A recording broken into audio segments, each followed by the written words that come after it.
running. Can you guys hear me now? I can Can you hear, hear? Yes, we can. Oh, Sounds clear. yeah. Okay, fantastic. Our Q set it up and thank you. We have a couple minutes. It's right now it's just the four of us.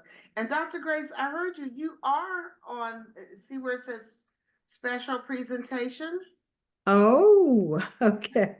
And I made you and Dr. Gomez second because I wanted you to hear this first special presentation by these I think they're graduate students. Edwin Okay. found them and they have a mental health program. So I purposely did that so you two could hear them and maybe give them feedback or others. So they're doing a special study. Okay, so the recording is on. That's the best way for me to do it now, but I'm gonna wait a few minutes for others to come. Okay, sounds Okay. really good. Okay. Oh, I heard the door. Oh, is that Heather? Oh, I thought I heard the door. I thought I heard the door and then I didn't see you. For you? Oh, I have it. You got it already. That was still posted out there. How you doing? Well, and yourself? Good. Hey. Oh, is that Deanna?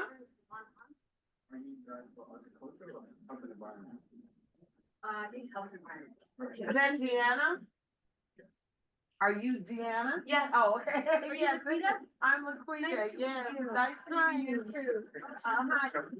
Definitely. Nice meeting you too. Just have a seat. And let's see, we have the sound on because I didn't want to lose it. We're just about ready to start though. But if you want to, let's see, there's an outlet right there. And then, there are computers over there where there are outlets also. Okay. But, you know, the way people hear you and Zoom is better in this section. Okay. There are two community board meetings, not committee meetings, one's in the other room. One of these times we'll get that other room where it's a little more convenient to set up, but then Heather is one of our board members and on the Health and Environment Committee. Hi. These are two presenters, Deanna and Chevron. Oh, someone is at the booth. Okay, yeah, everyone comes up, is that Monique? Looks like Monique. Hold on. She's Monique. I said, it looks like Monique. Okay. I need to remember the number. Because I I can't can't open open the door. Okay, so, I'm gonna wait a couple more minutes, at least three of us. Let me see. Is it Wi-Fi you might be able to connect to? Yes, but I don't know the password. Oh. So when the other gentleman comes back, Okay. do you know it? I have to look at my phone and see.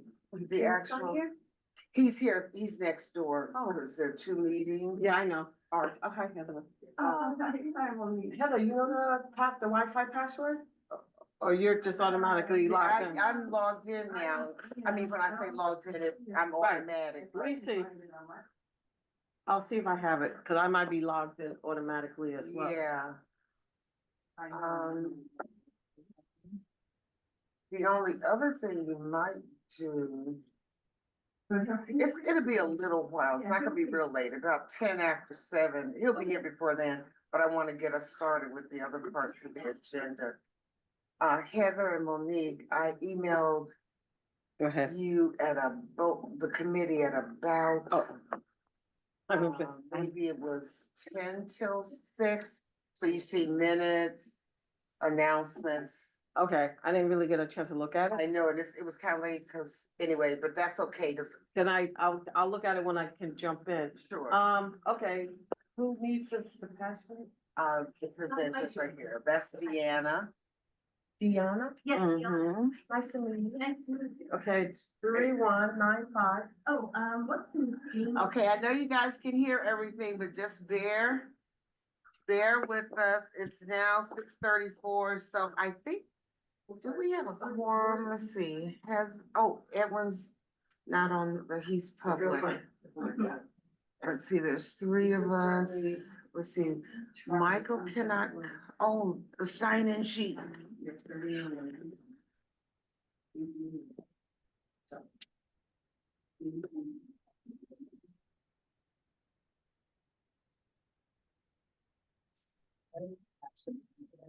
Heather, you signed on.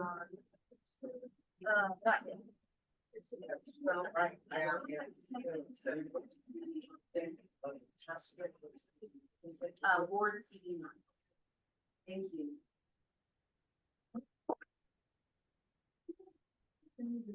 Oh, I think you already did some. Oh, I've sent that Zoom so many times. Yeah, I think I have it. Okay, let me take out my tablet, sorry. How are you? Did everybody have a nice Thanksgiving? Yeah. Okay. Oh, wait, I don't think that's.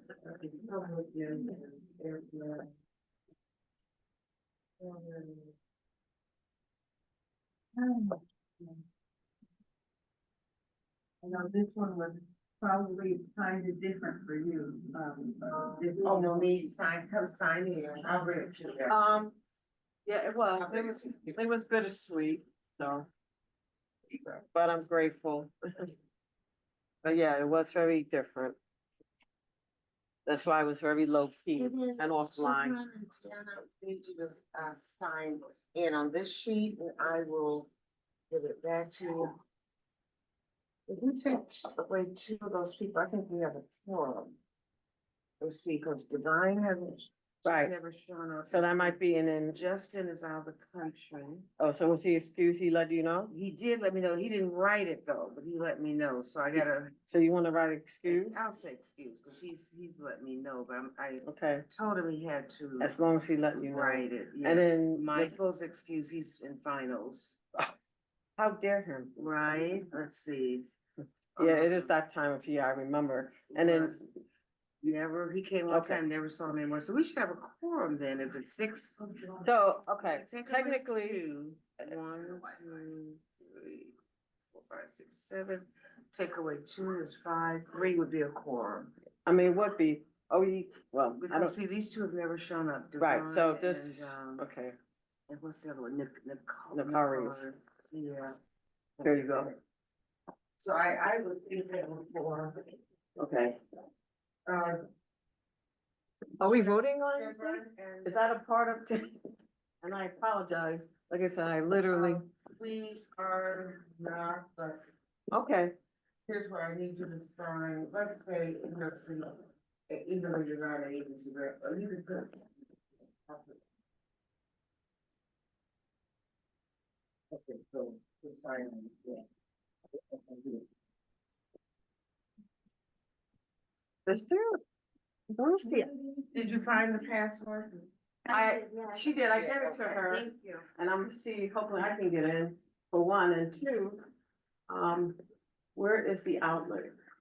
Over here, is there an outlet? There's one in back of me. I'm gonna start 6:30. Usually we get started by 6:40, maybe it's 2 minutes, but give it to me, I'll plug it. Hopefully it's long enough. Let's see, behind you, you sure? Oh, there's the owls right there. Cause if not, then I will move over and sit next to you. Can it reach? Okay. Yeah, thank you. Well, Oh, is that your brick? this one is mine. Okay. This is this part.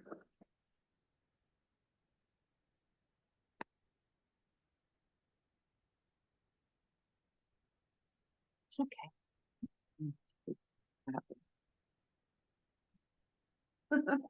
Pen for over there. Hmm?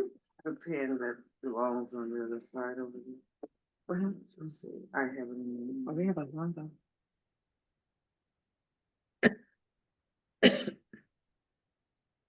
Have a one. Good boy. They're still on and we're about to start because it's 6:39. I think we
Christopher Johnson is here, so that's good. Oh, Okay, no, from Emma Bowen. There are two Chris oh. Johnsons, yeah. I was like, he's everywhere.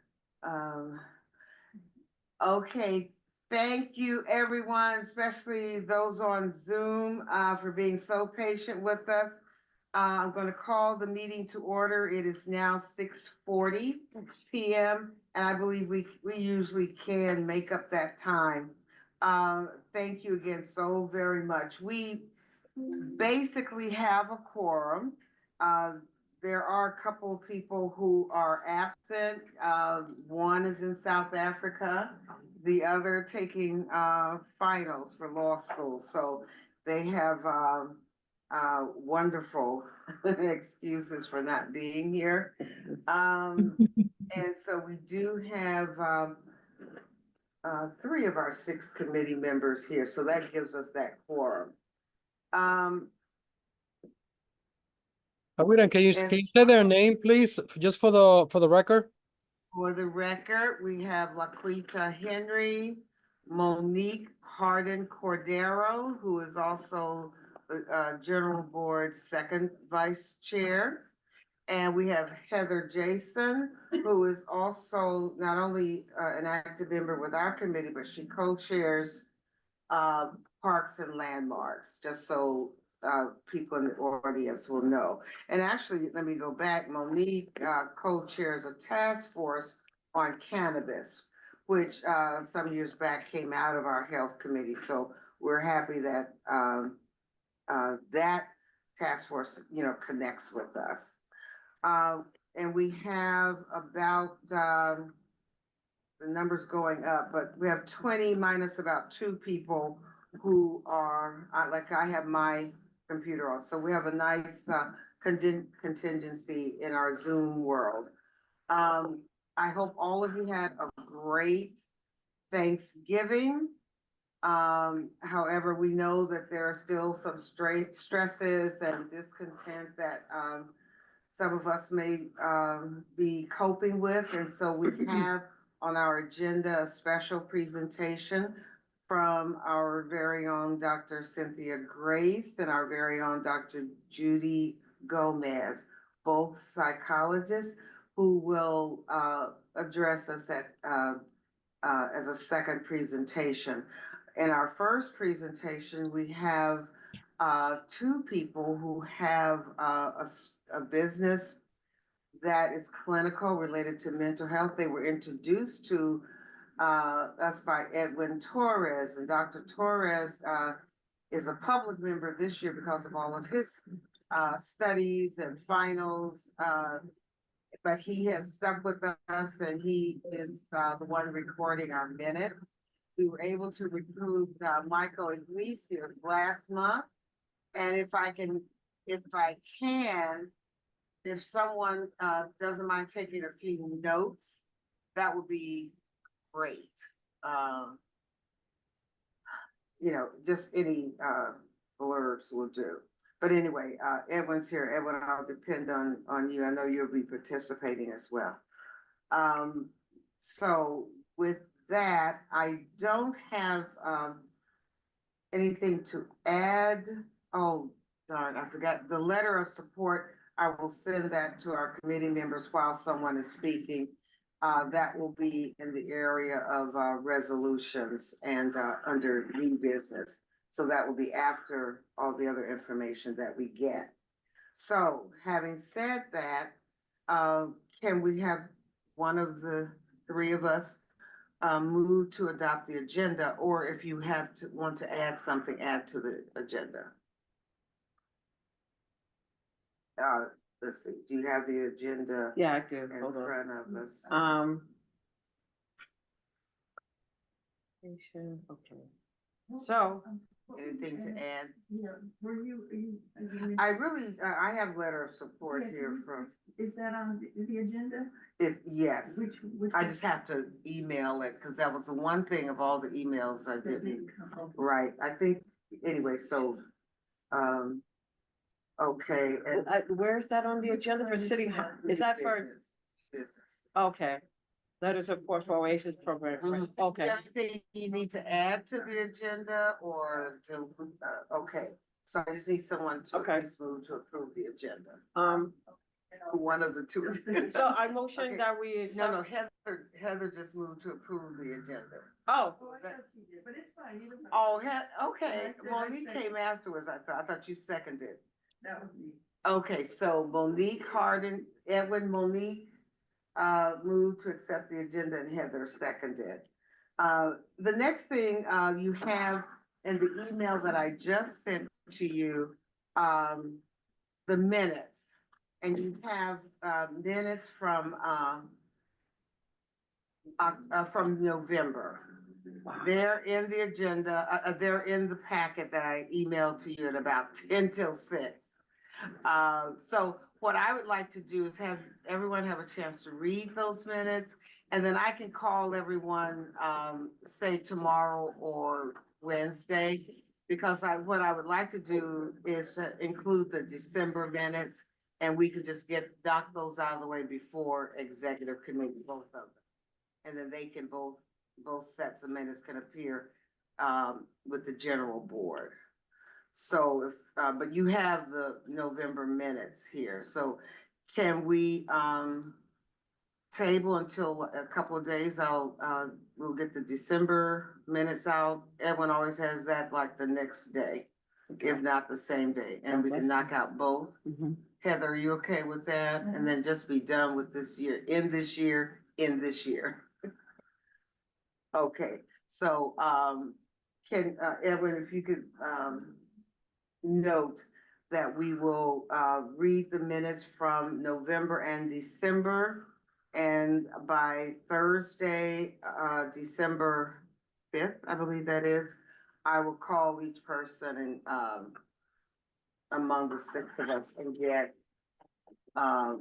whatever corrections that are necessary.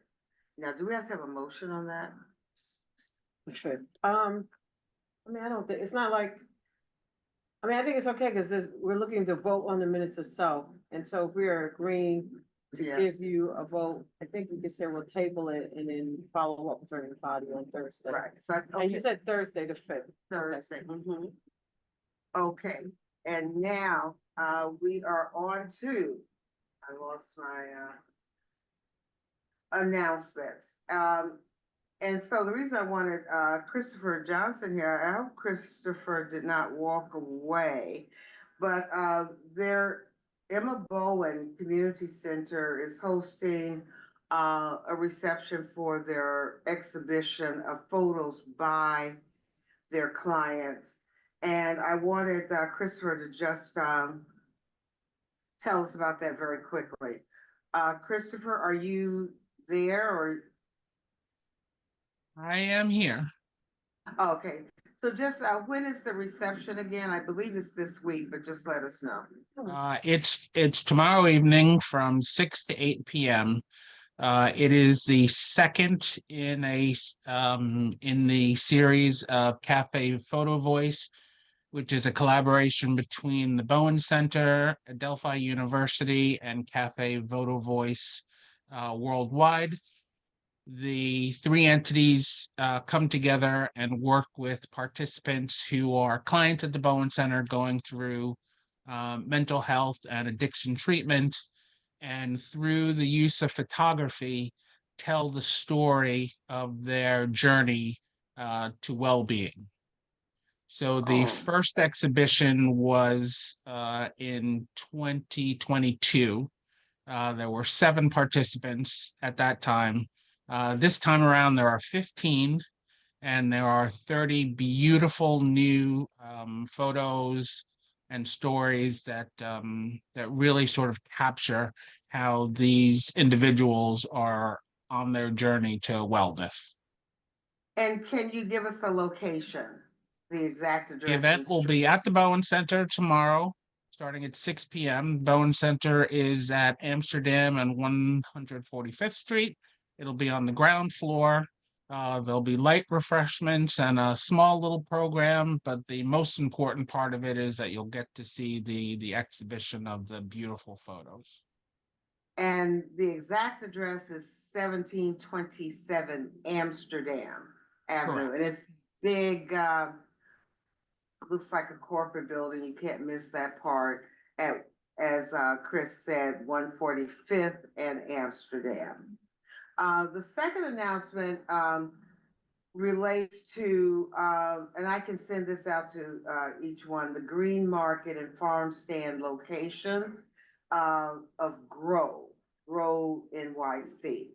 And that was sent to us by Savannah Bailey McLean. And so I'll get that out to you. It's Green Market and Farm Stand location. So that will be of importance to note. There's a second, email that the members have it, in their packet. Just 1 second, I have to open the door. Oh. 1 second.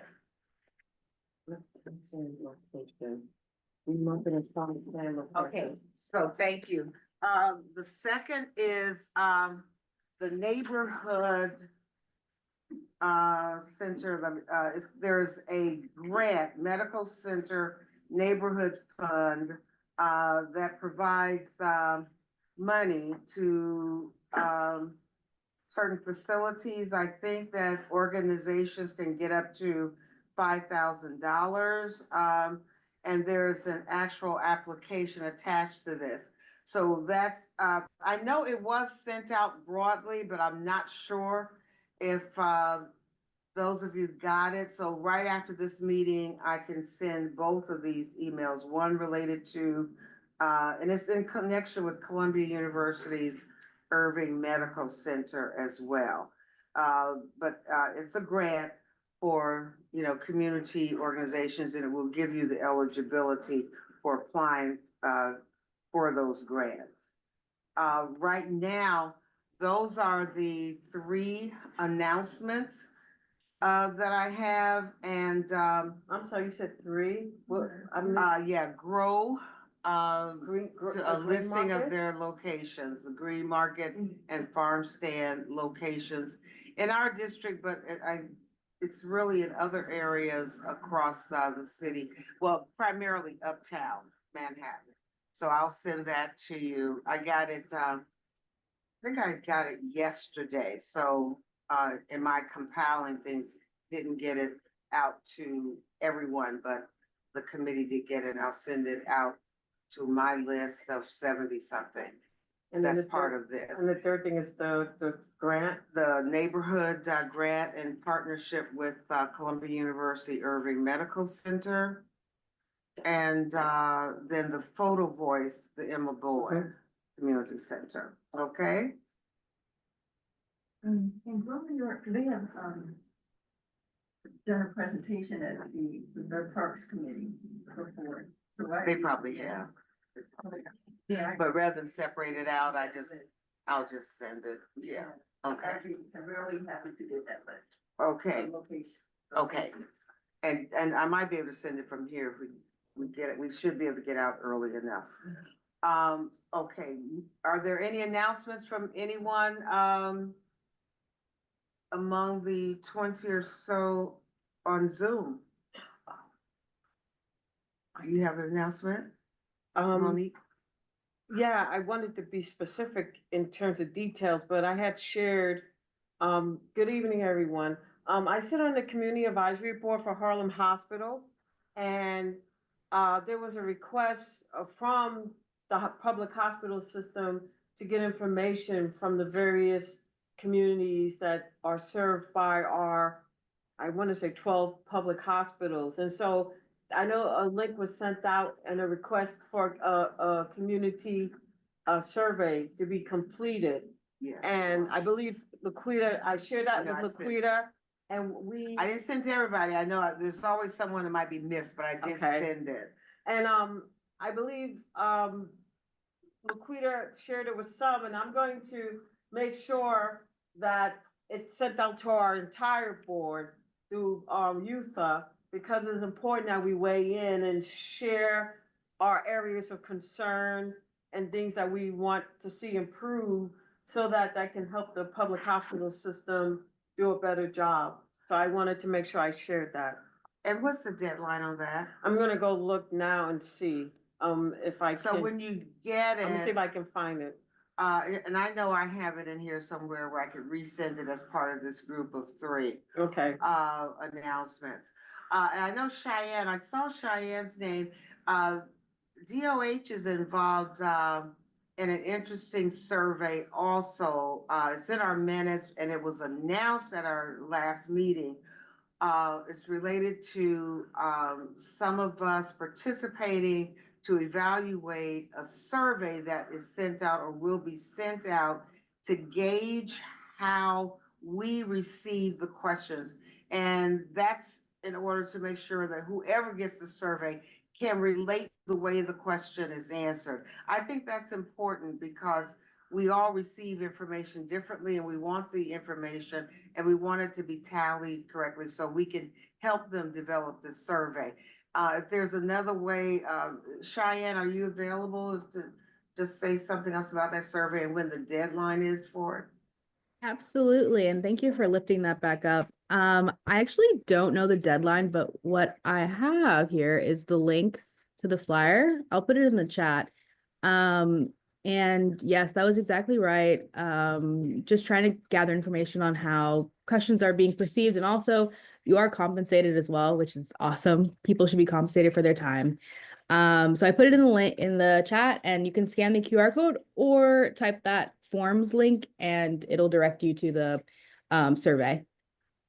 Yes, I guess I didn't emphasize that, but it's $40 a Yes. person to encourage your participation. Because Oh. they really, Sorry, I just tried to do it and I'm realizing now that I think that they received so many responses as of lately that they had to close the responses for the time being. oh, that's good news though. That's good. I'm happy to hear that. I'm gonna actually reach out to the team and see if they'll be reopening it, and then I can let you know if they're gonna reopen it. Okay, fantastic. Oh, any other announcements? Because all of this is important. I know we get a lot of emails and I find myself, as soon as someone sends something to me, I get out the information, but, you know, very frankly, I know that I'm missing some people as I think about, you know, getting that out. And I'm going to reformat my mailing list so that, Okay. you know, more people can receive some of the emails I get, related to a broader concern, because we want you to let your constituents have the information too. We're trying really to edify our community, particularly those in District 9, so that they will not be unaware, say that they, you know, are not familiar or aware of certain things that impact them. Okay, so, But you can. Oh, tell me Heather? if you want me to wait until the end, or go ahead. I have a request regarding, we've been getting a lot of questions in the landmarks committee as it relates to the stacks at the Burbank State Park, the air quality monitoring of our stacks. And I'm just wondering, is it possible for this committee to start getting, regular reports from DEP, from Humberto, our representative, regarding what the air quality is now? We, just so that you know, when I submitted our district needs statement last week, that was part of it, asking for funding to make that more regular. And you'll see that, and even some of those of you who are in our Zoom, and I could probably send those out again, you could look at the district needs statement. I included them in our Zoom mailing.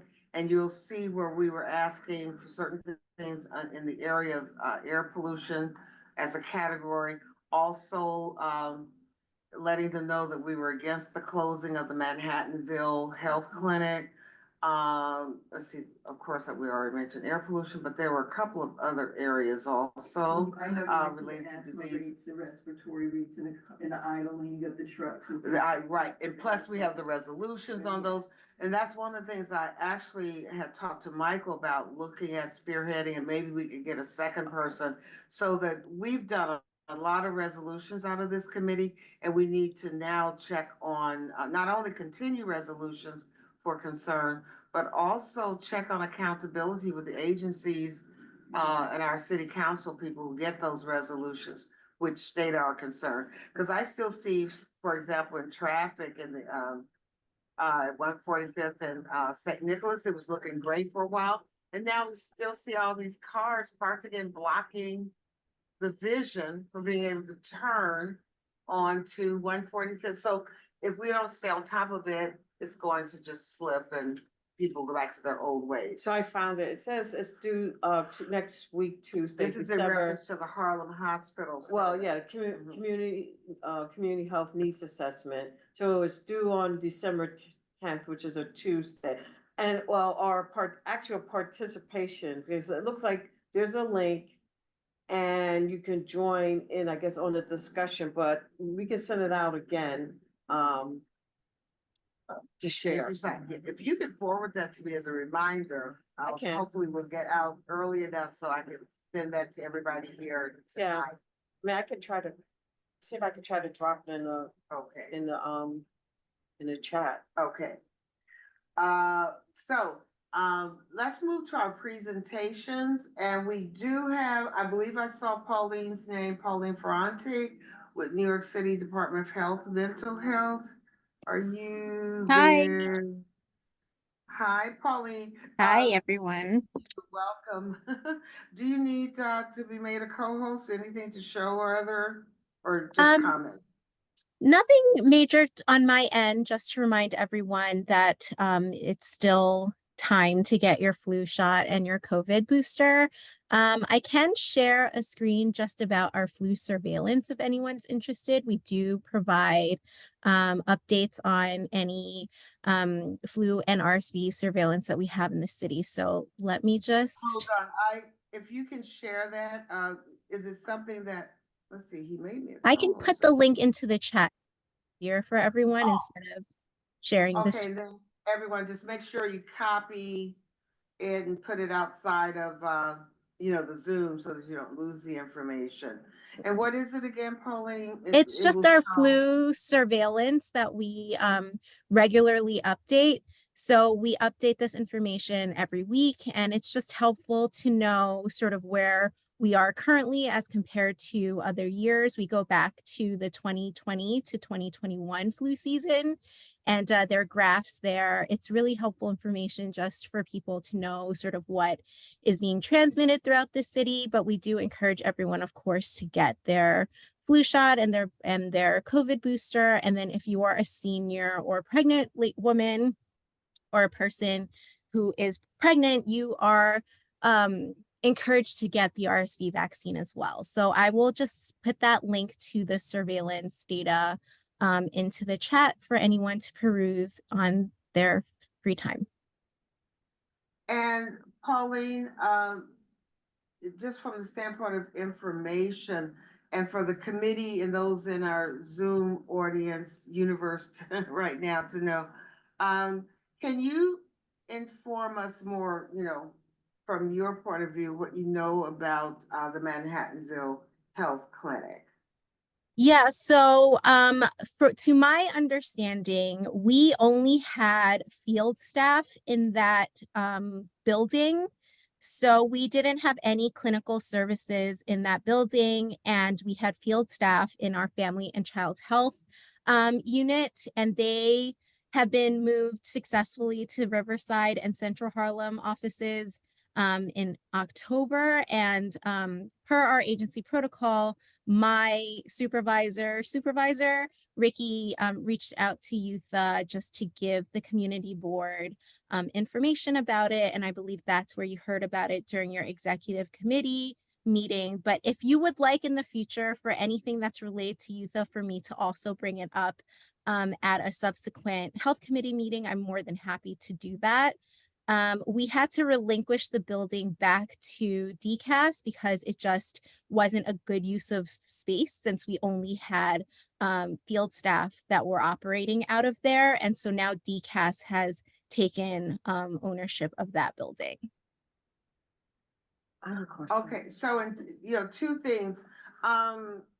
you know, regardless of who needs to know, because we take special interest, we, the committee, in our district, uh, put us in the pipeline for information. Because something like that we need to know, because I remember several years ago, there was a group, a health clinic or service that was interested in renting the building, whatever was needed. And at one time, perhaps even purchasing, if that's the right word, or leasing, so that they could put in a health clinic. It also would allow us to do outreach, because we get questions from this committee, specifically this committee, about space and about health services. So we need to know, and DOHMH is our direct liaison. So we do expect to hear and get information as firsthand as we can get it, or even secondhand. We just need to know. So that's going to be important. So the word is sort of out now, and those of you who are listening in, if you have an interest, I don't know what we can do, but I know that there's a lot of discontent at that executive committee, because here we are looking for more clinical services, and then one, you know, underneath our purview is closing. Yeah, I was only gonna comment, you said only field staff is using the space. I mean, I don't know what that means, but I know the field staff does a great deal. And now they have to do that further away, which means they're not as easily accessible to those in our community. So to me, it sounds like they made it sound like the work the field staff was doing in this community wasn't valued. So no, Yeah. it was the field staff for the Bureau of Family and Child Health who covered the whole city. And so there were, so just to be clear, there were no clinical services offered by the DOHMH in the Manhattanville building. So I don't want there to be, right. So, so field staff actually, you know, if they are assigned somewhere in Harlem, they would be working, you know, all throughout Harlem or throughout Manhattan, but also they could potentially be working in all 5 boroughs. So this, you know, it's not necessarily taking away from CB9, it's just to consolidate office space. Well, it is sort of taking away, because before it was family services, there was a clinic there. And then something happened, it got closed down, and then the Bureau came in, and then it was vacant for a long time. So, you know, we're constantly having to fight to keep services and to keep facilities open. And so if we know that we can perhaps help to structure some kind of plan or some introductions, so that we're not losing out in healthcare and you know, provide the district needs.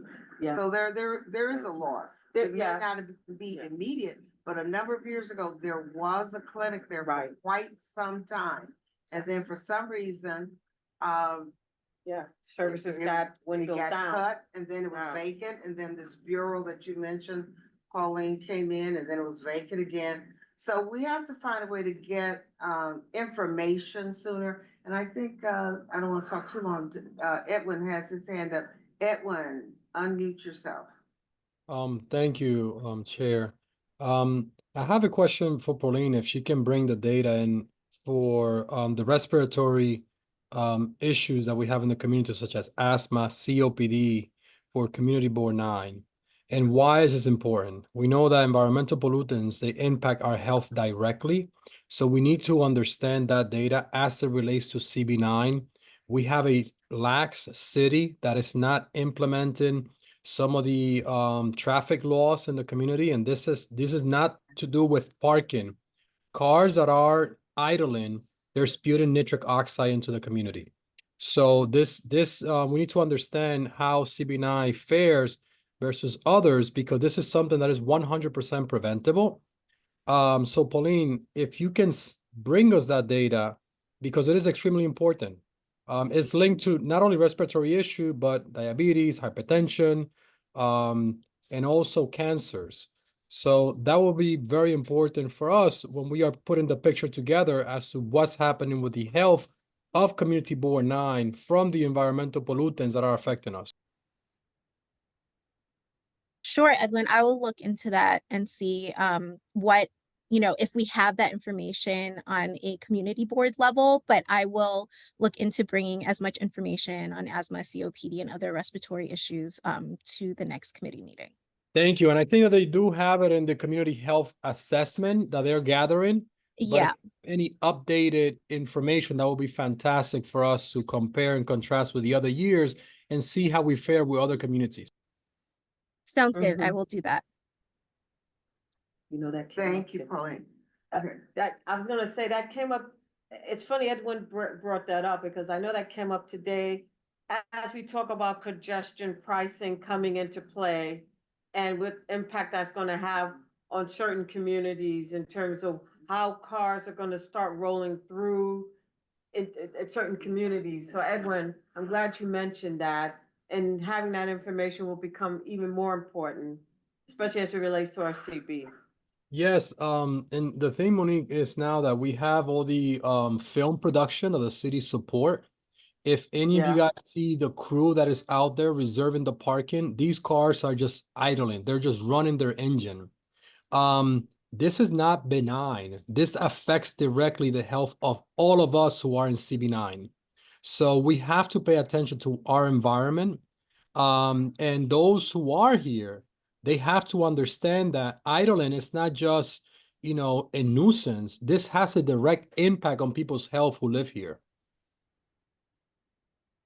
Yes, and we've been, again, this committee and therefore the community board had been ahead of the curve with that because we brought up about 3 resolutions in 2023 in reference to traffic, cars idling, and the impact of air pollution. So, it's come up, but we have to really have accountability with various agencies who oversee that area. Thank you, Edwin.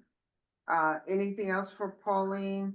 Pauline, that's quite a bit that you that you have to help us out with in terms of information. Yes, I have some homework to do. Thank you. Thank you. Okay. Anything else? Any other questions or statements? Yeah. All right. So we will move on to a couple of our organizations that received grants from West Harlem Development Corporation. That corporation came out of the community board when Columbia University sought to revitalize that Harlem or CB9 was not necessarily remunerated as a word, but that's the best one right now. They got the benefits from things that would possibly be taken away from the community. So one of the benefits, of course, is to provide grants to those organizations that are doing a service that helps our residents and those working in our district. I'm going to call, and they've been recently this year, 2025, awarded grants, varying amounts, and there have been 12 in the area of health and human services.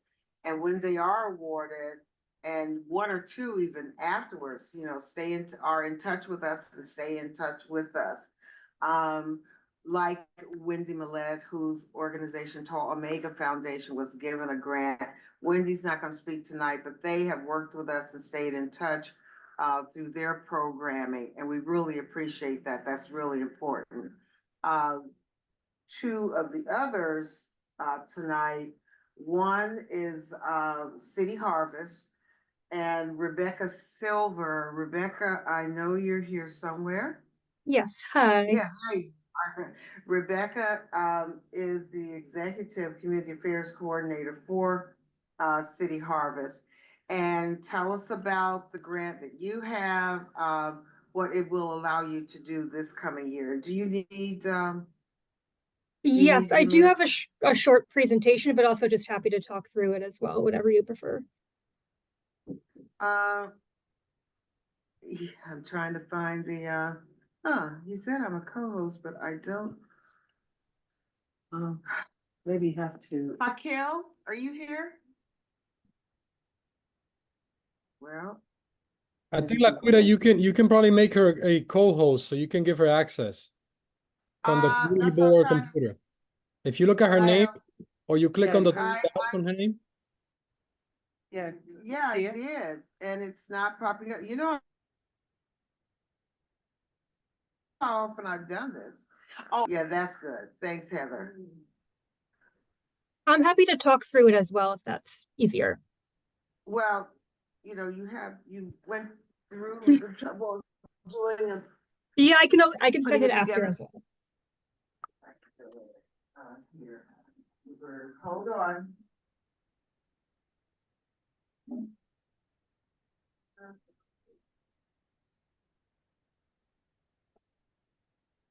Yeah, there it is. I thought he was on good for my computer. Okay, and there you go. As you're getting set up, Kate, I will set you up as a co-host too, so that it will save us time. Sounds good. Thank you. And Rebecca, as soon as you're Yes, can you all see my presentation? Yes. All right, great. So I'll get started. So my name is Rebecca Silver. I'm an institutional partnerships manager at City Harvest. So just wanted to start off by thanking you so much for the gift through the West Harlem Development Corporation. It was an increased gift this year, and so I hope, over the next few slides, you'll be able to see the impact that that gift is having.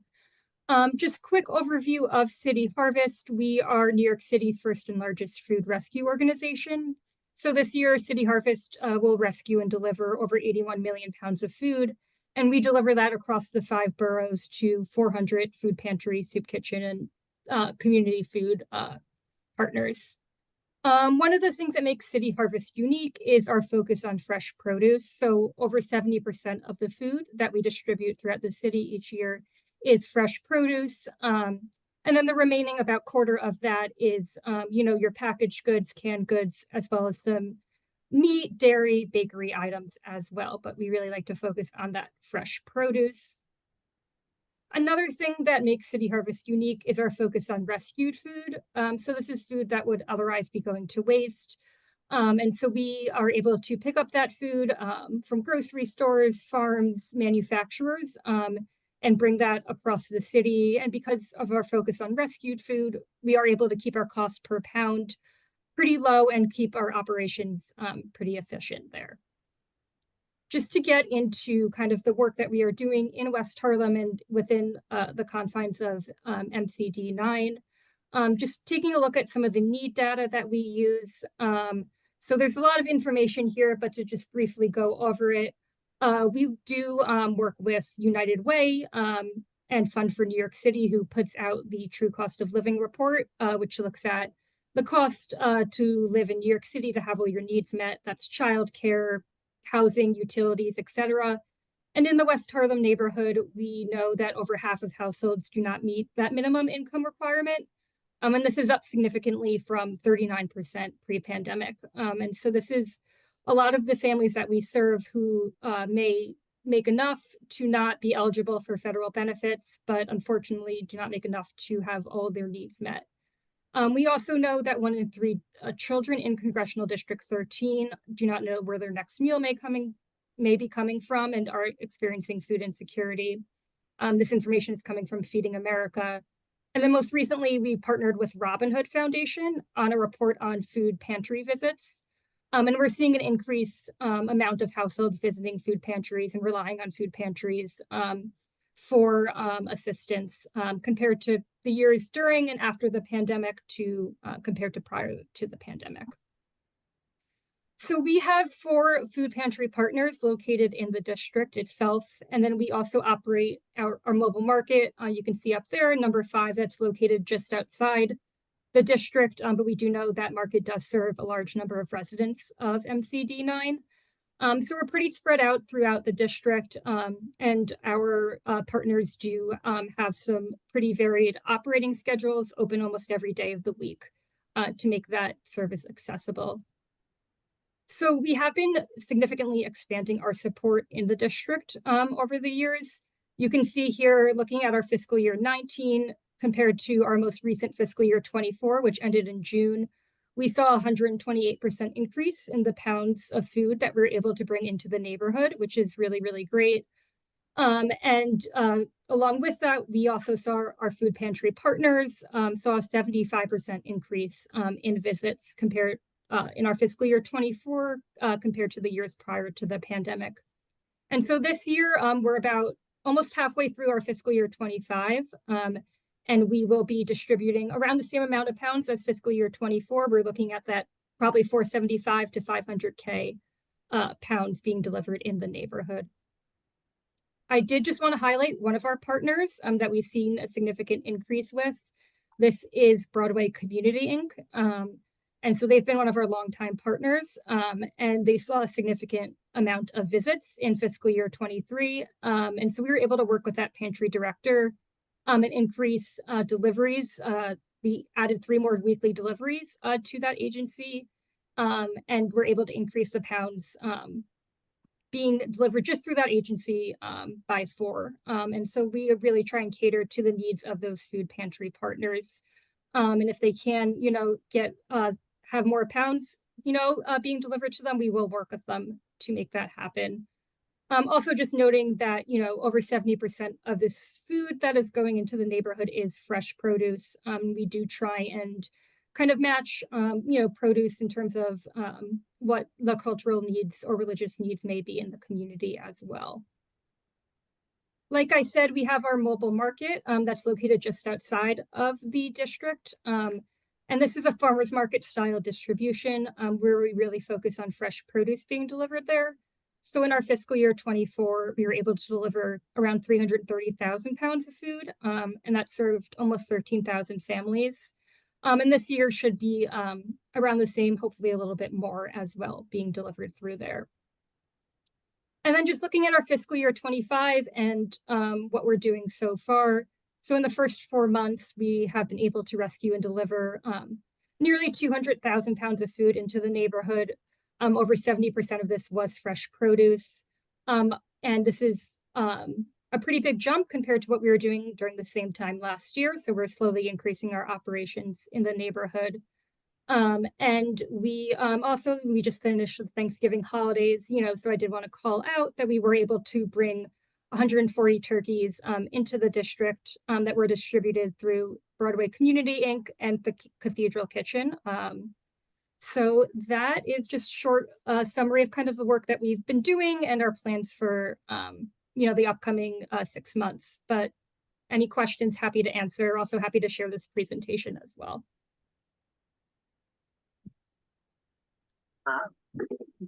And unless, Monique, you have a question? A quick one, maybe I missed it. I'm sorry, Rebecca. Thank you for, first of all, the work that City Harvest is doing. We know that the need is tremendous in our CB as well as around the city. You mentioned that your setup is in front of Prince Hall? The Prince Hall Yes, Market? so we do have a, Okay. Maybe I missed the days that the market is established or set up. yes. So yes, that is our mobile market there. And so we have it twice a month, 1 weekday and 1 weekend day a month. So you said twice a month, when? Yes, or is so that twice a again? month. Yeah, the second Thursday and fourth Saturday of the month is our mobile market, which is City Harvest's own distribution. But we also deliver food to 4 other food pantries in the district itself, who then have their own distributions listed here. Okay, so actually there's like 4, it looks like it's 5 locations that kind of we touch upon our area. Yes, so this, yeah, and so this funding goes exclusively to our work with these, the 4 community partners within the district itself. we do just like to call out the Prince Hall Mobile Market because it's just across the street from the border. And so we do know that residents of the district do travel there as well. So we do just like to include that. My last question, sorry. Are you doing, because one of the things that occurred to me, I know when I go further downtown, I see on the linked kiosk promotion of food pantry information, especially like on the Upper West Side. Is any of that work done in our CB, or have you worked to make sure that that information is put up on our kiosk so that people are aware? Yeah, I do know that we are able to get some kind of, marketing space there. I'm not sure, honestly, if we have like the choices of where it goes in terms of neighborhoods, but I can definitely look into that for you, and see if, that can be something that we can work on as well. Yeah, I think that would be great, especially Yeah, since I'm looking at the mental health center and it's 145th Street. And yeah, right at the health center, and there's a kiosk right there. And I know a lot of people look at that kiosk. So that's one location that pops up at me, and there are quite a few. And I'm sure that if that was done, people who are in need, you would capture more people. So I would ask you to think about that and maybe work with our office person, Yutha, to see if there's a way we can get that information out there. Yeah, absolutely. I will make a note of that and talk to our marketing and communications team to see what we can do there. Thank you. Yeah. And Monique, I know for the Prince. Can you speak up, the Heather? Prince Hall location that they announced. Can you hear? regularly At the 30th. seat. They do? There's been quite a few. Okay. Did you hear that, Rebecca? No, I couldn't quite catch that. Community council meeting. So what's being said is that the information about Prince Hall is being announced at the 30th precinct council meeting when they meet once a month, so people know it that way as well. We could probably put it on our website, the CB9 website as well. Yeah. If you could send us this piece that's up now, and then the dates that they're there, that would be helpful. Yep. Yeah, absolutely. Yeah, see. Okay. Yeah, and I the can send that voice- over. Yeah, if you get that on your website, we love different ways of communicating kind of the openings of pantries. We also do have on our website a food map, so people can put in their address and then see, the nearest pantry to them and their hours of operations. But if people are, probably already going to your website more, so I can get that over to you. Great. Thank you. Yeah. Thank you, Rebecca. And for everyone, the voice you just heard, as I started to say, is our board chair, Victor Edwards, who came in a few minutes ago. So we welcome him, and Thank you. Victor always participates. When something comes up, you will hear him. Thank you, Victor. Thank you, Rebecca. Any questions? Yeah, thank you so much. The City Harvest. Okay. Moving right along, we have Kate Feldor, who is with I always do this, 3.5 yoga. And I may 3.5 have missed- acres yoga. Okay, and they are also a West Harlem Development Corporation grantee, at least for the second year. So for both of you, congratulations, both City Harvest and 3.5 acre yoga. Okay, Kate, you're already set up for co-host. So if you have a presentation, do so. So thank you.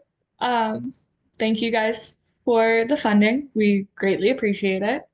As you mentioned, it is our second year with funding. So thank you.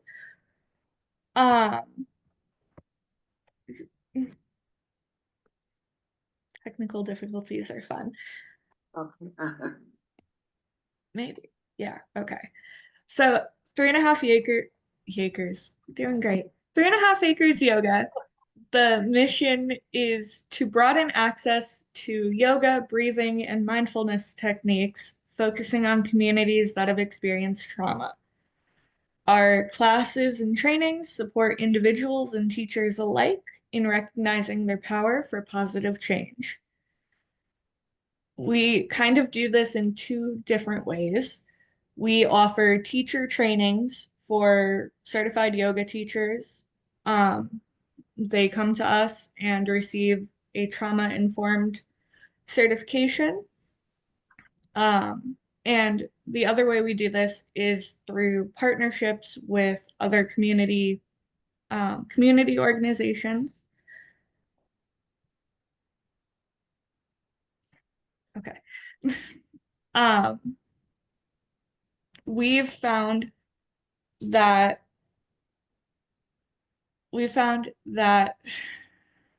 trauma survivors are in every room and their needs and reactions are different from other students.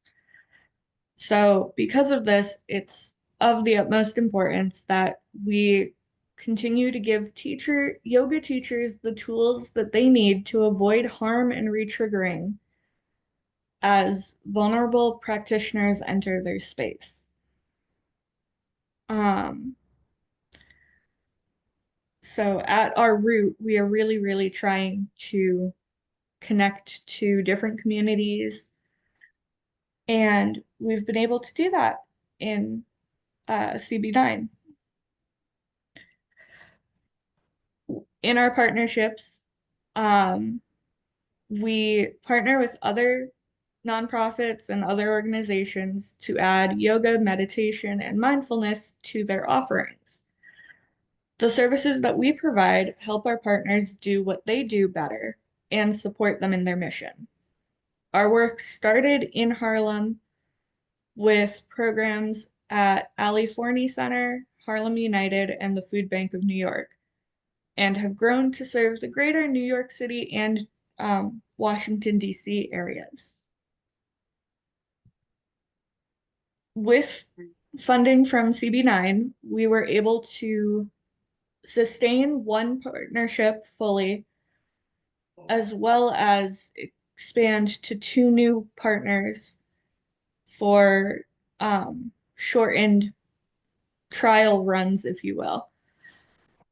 The first organization that we were able to sustain a partnership with was at St. Mary's Episcopal Church. And we have offered for a few years now a weekly program at St. Mary's. And this program is a public class that's offered to all members of the community on Saturday afternoons. And currently we teach it once a week with an average attendance of about 10 students per class. And we promote it online on our social media as well as through the church's programs and flyers. Since the summer of this year, we estimate that nearly 200 unique yoga experiences have been brought to the community at St. Mary's. One of our new partnerships is with the Harlem Boys and Girls Club. And this is another class that we offer once a week in partnership with the Boys and Girls Club.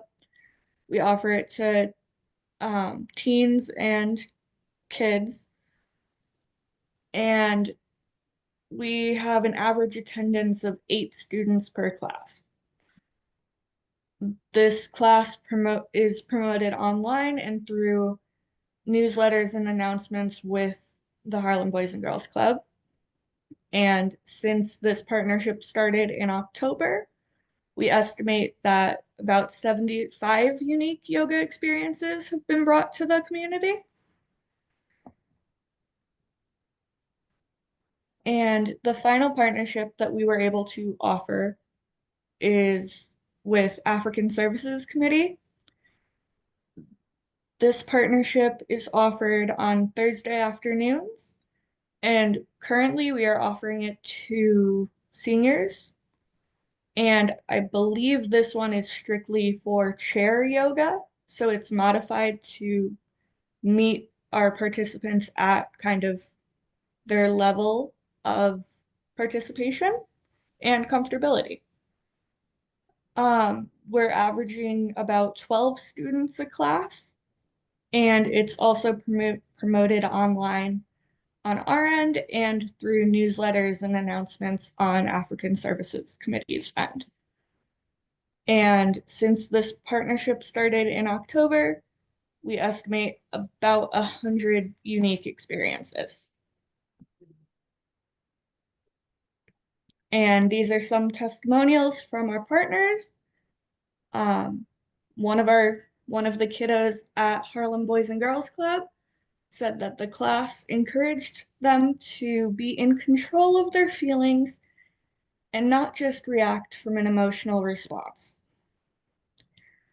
And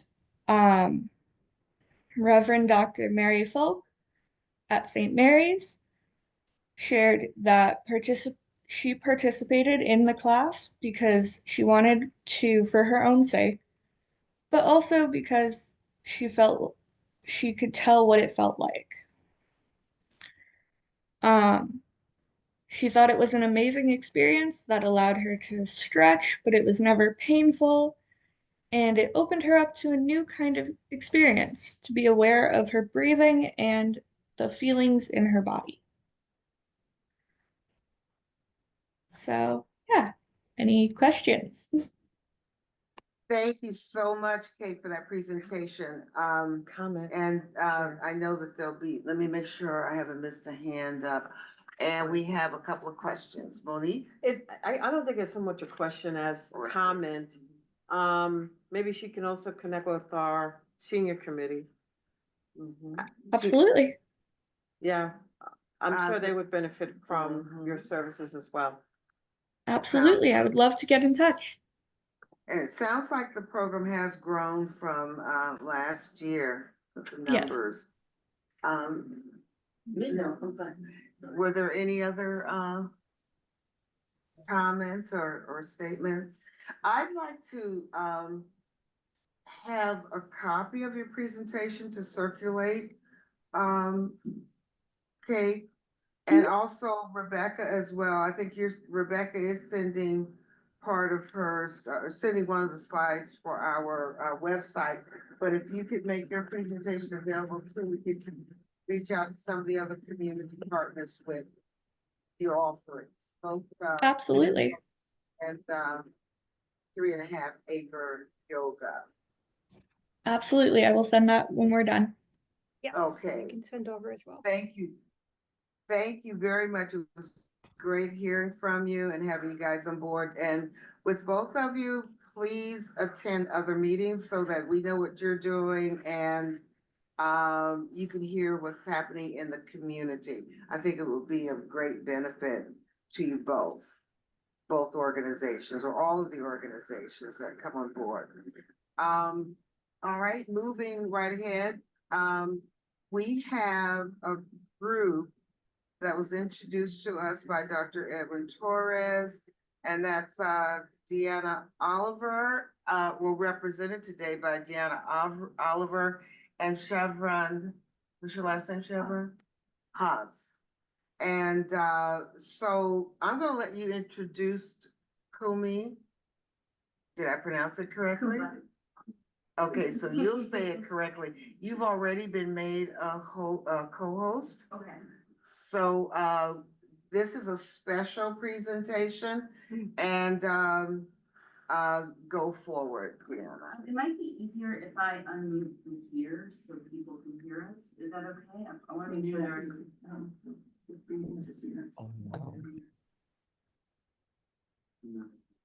because they have a mic set up. Oh, there's a mic set up. There'll be interference if you unmute.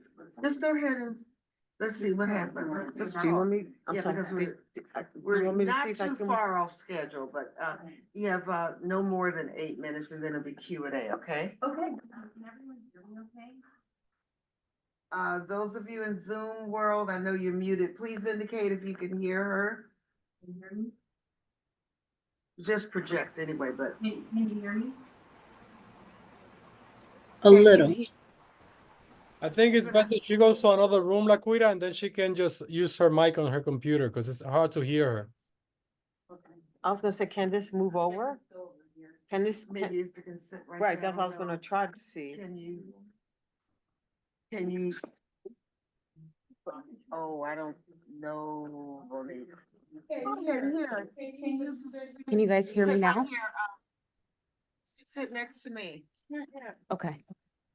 Don't go that far. Am I? Just sit next to me. You have my seat. Yes, much better when you use your mic. Go there. Oh, well, Okay.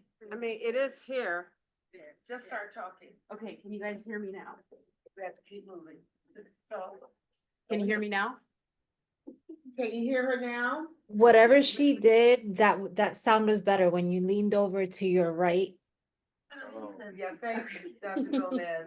Okay, is this better? Wonderful, okay. Yes. So I'll go ahead and share my No, screen you're too far away. No, I think that's fine. and I will, Well, one person, Edwin, can you hear her? She's trying to. Yes, we can. Now it's much better. okay, We got it. okay, We just need to Gotta project a little bit more. just project, yes. okay. So hi, hopefully you guys can hear me now. Let me turn off the caption really quick. She's setting up for her screen. Okay, so we're here representing Kumba. And our goal is to transform community-based care for underserved youth and families. So to introduce ourselves, so my name is Deanna Oliver. I've been based here in New York City for about 15 years. My background is in public health, so I have a bachelor's and master's in public health from NYU, and then I just graduated in May from Cornell Tech with a dual master's of science in applied information science and information systems with a concentration in health tech. So lots of health stuff going on in my background. And this is, thank you. This is Shravan. You might want to. Hey guys, hey everyone, nice to meet you everyone. My background is mostly in the banking and finance sector, but I recently You have to transitioned project to. yourself, because we have inner competition with the grill. Hey everyone, can you guys still hear me? Just keep going. I see. My name is Shravan Hans. My background is mostly in banking and finance sector, and I recently transitioned to work with this venture just about a few months ago.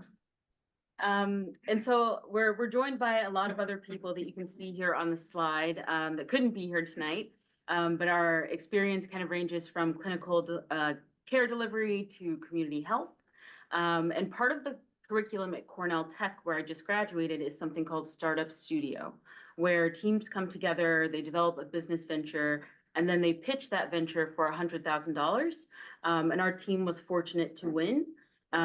We were the only health focused venture that pitched, the only social impact venture. So we were really excited. And we've been working on Kumba now for about 3 to 4 months. We quit our corporate jobs and we've been doing this full time. So we're really excited to kind of tell you guys more about what we're doing and what we're trying to build.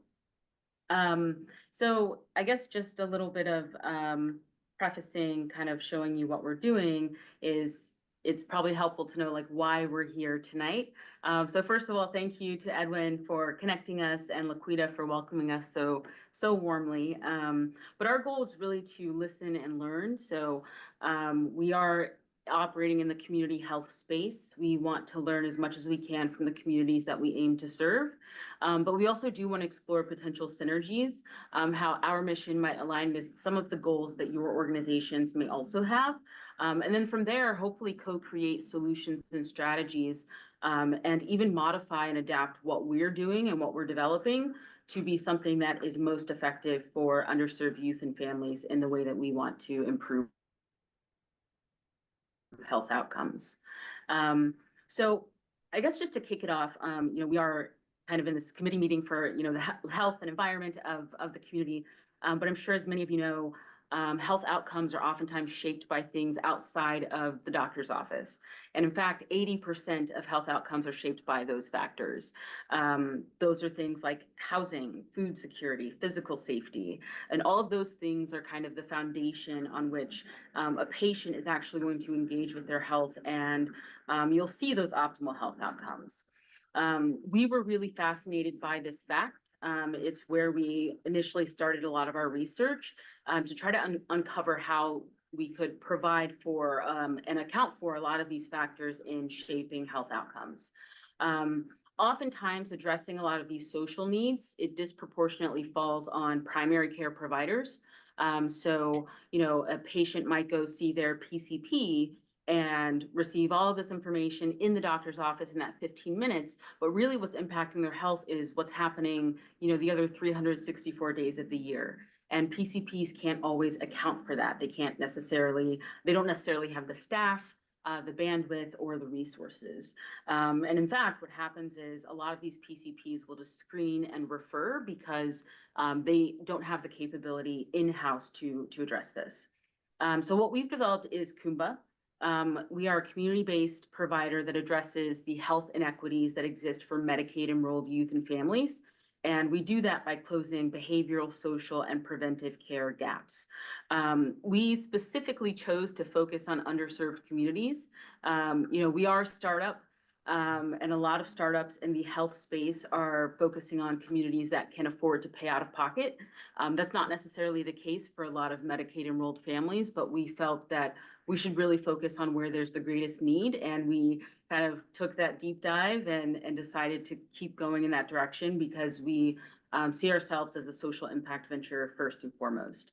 So what we do is we serve as an extension of primary care providers' clinics, doing all of the things that a primary care provider can't necessarily do. And this is kind of how our model works. So we partner with a local PCP that's oftentimes a safety net clinic.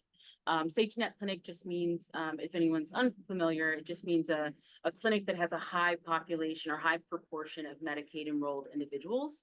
That's where a lot of their reimbursements are coming from, Medicaid and or Medicare. And what we do is we provide kind of a hybrid model wherein a case manager, a care manager, and other clinicians such as therapists or psychiatrists are delivering care virtually. They're touching base with the patient to make sure they're taking their medication, their prescriptions are refilled, that their housing situation is accounted for, or they have access to food.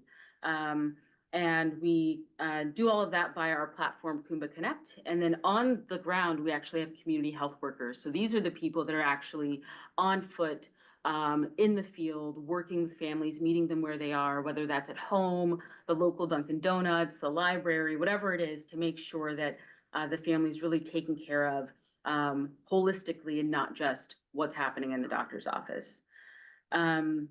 And this is Kumba Connect, the platform that kind of enables a lot of the work that we do. We're in the process of designing this right now. We're really fortunate to have a designer on our team that's previously worked for Snapchat. So she's very, very talented.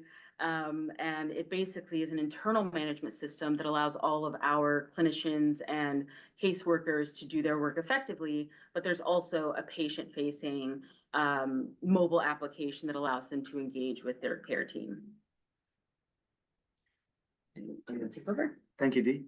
Essentially, this is basically how we can help the local PCPs. By working with Kumba, local safety net PCPs can ultimately expand their reach.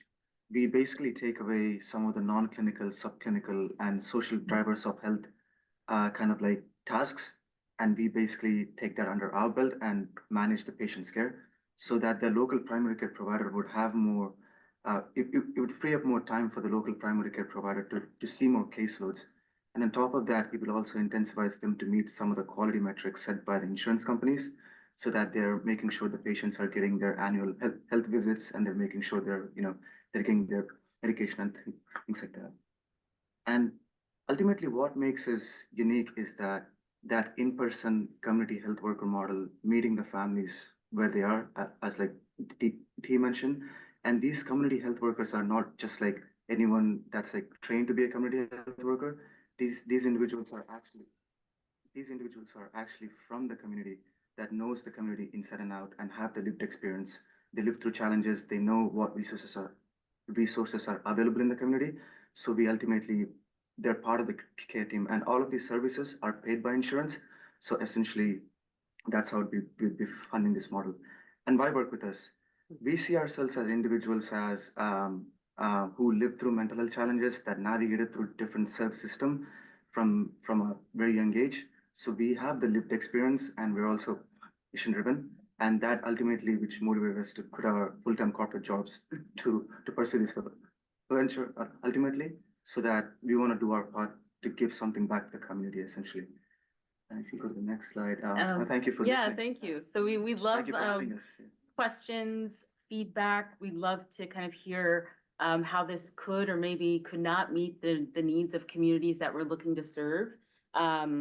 We do have a few like areas that have been challenging for us to navigate as like a new kind of service provider in this space. So we'd love, any kind of guidance or advice around, Medicaid billing or clinical partnerships. A lot of those things we're currently trying to navigate a lot of like DOH and MCO things. But we'd love feedback, advice, questions, whatever you'd like to share. Do you have a community advisory group? That might be helpful also. We don't right now. I mean, it doesn't have to be a lot of people there, but how large is your staff? So right now we have a team of 8 people. 8? Yeah, 8. Including- Yes. And so one of them, our CMO, he's actually, he went to Johns Hopkins specifically to study community health work. So he has a lot of experience in that specific field. And he's like our main, and we have one other psychologist who also has a lot of experience in community health work and teaches that. But we do want to, once we identify our primary kind of clinic that we're hoping to pilot with, to create kind of an advisory board with people from the community, not just like, doctors who are Right, maybe people- removed from those communities. Other stakeholders. Yeah. Okay, Monique, and Well, then, it looks like Tiffany had a question. okay, It says, who are the primary care physicians that you partner with? Or which institutions? Are you or have select, are you working with, or I guess will select to work with? Yeah, so right now we're looking for, and it's listed on this slide here, freestanding clinics, primary care clinics, FQHCs would be perfect. CMHCs, community mental health centers, and hospital systems. So one of the caveats of billing for community health work is that you have to basically be like an Article 28 clinic or a safety net clinic. So we can't bill independently on our own, so we need that partnership to exist in order for us to be able to bill. Yeah, I mean, I was gonna ask you myself, but you answered the question that you're working with CHWs, which makes sense to free up the providers so they can have better workflow and be more focused on what is done in the clinic. But in terms, and you said I had to turn off my computer. You said that you guys are just starting up and getting your sea legs. So are you physically somewhere, or are you all like working from different places remotely? Oh, so we actually have an office on Roosevelt Island, within Cornell Tech. So part of winning that competition basically ensured that we got an office space there. So, so that's where we operate and you out have of. that for how long? 2 years, 2 to 3 years. Okay. Yeah. And even though the office space is there, you're looking to come into Manhattan, or you just anywhere? New York City area, but we have been in conversation with like a small clinic in Sullivan County, upstate New York. So we're open to like other regions or areas. Yeah.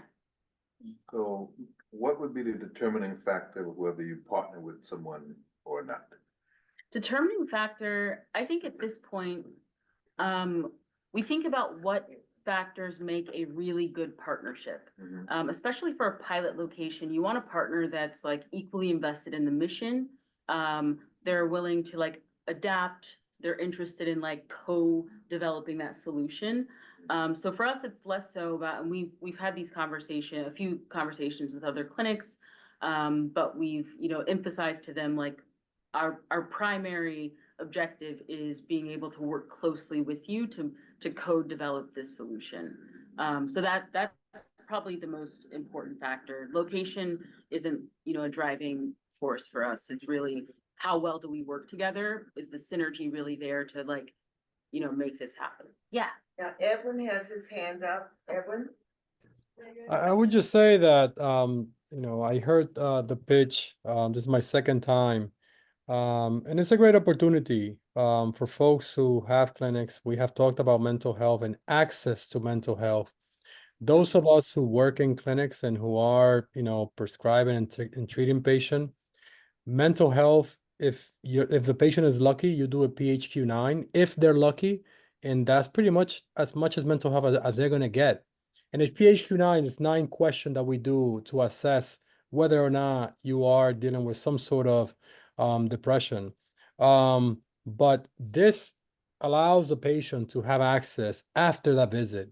So some of the providers that we have in the community and the patient, they can benefit from this, given a lot of the mental health that we have talked about. I thought about the mental health piece as they were speaking, since it seems that's a area that there's a tremendous need for sure in our community. I think another question I was gonna ask is, how do you identify your CHWs? Oh, well, right now we're actually going through CHW training ourselves, and I have a Okay. lot of experience working in like care coordination already for a few nonprofits here in New York City. Our CMO is actually developing additional training for CHWs that focuses on and specializes in behavioral health interventions. We haven't begun the recruiting process for additional CHWs until we find that partner clinic. It's really important to us that the CHWs come from the communities that we're serving.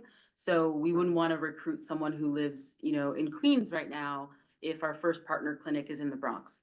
We really want there to be kind of a close-knit community that's serving that population. Just for information, Columbia University's Irving Medical Center has a CHW program. Oh, we saw that one. Okay, Yeah. so, and I'm sure their people are coming from all around for the training. Yeah. But, they're a contact point. Dr. Gomez has a question. Hi, yes, I do. So something that keeps coming up for me, there are few, and please correct me, Dr. Torres, if I'm misspeaking here, but there are few independent PCP clinics left in New York City, right? If few or none.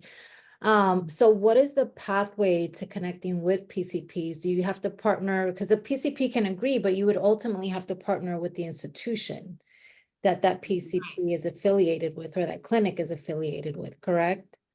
Right, and that's why we have FQHCs and CMHCs listed here in hospital systems, because we're sadly well aware of the fact that, private practices and freestanding clinics are slowly ceasing to exist. So the hospital systems are, an ideal starting point. Another option we're exploring is actually establishing an Article 28 clinic, which is a cumbersome process.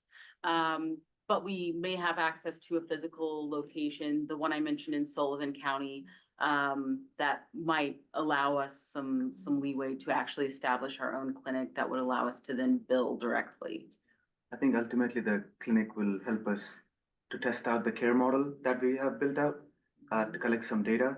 And ideally that would give us enough ammunition to partner with a local CMHC or like a mental health clinic, or like even like a hospital system. Because I think that with this model, we really think that we can improve health outcomes and also save costs for the insurance so that the incentives are aligned. Because I think that we noticed that a lot of the big clinics, they don't want to come into the community. They want the members and the patients to come to the clinic when individuals already have 3 different jobs to have to take care of the family. And, healthcare is probably like the last thing on many people's minds. So I think that we're serving as a bridge for that, because hospitals are not getting paid to do that. And they don't wanna come to the community because the incentive structures are aligned. But I think that once we have that care model, this care flow is actually gonna work, improve outcomes. We're hoping that that's gonna give us enough ammunition for us to go there and, hey, look, we can actually bridge the gap between the community and the hospital system. Yeah. That makes sense. It's hard to go to big hospitals now because we're so, like you said, we're getting our sea legs.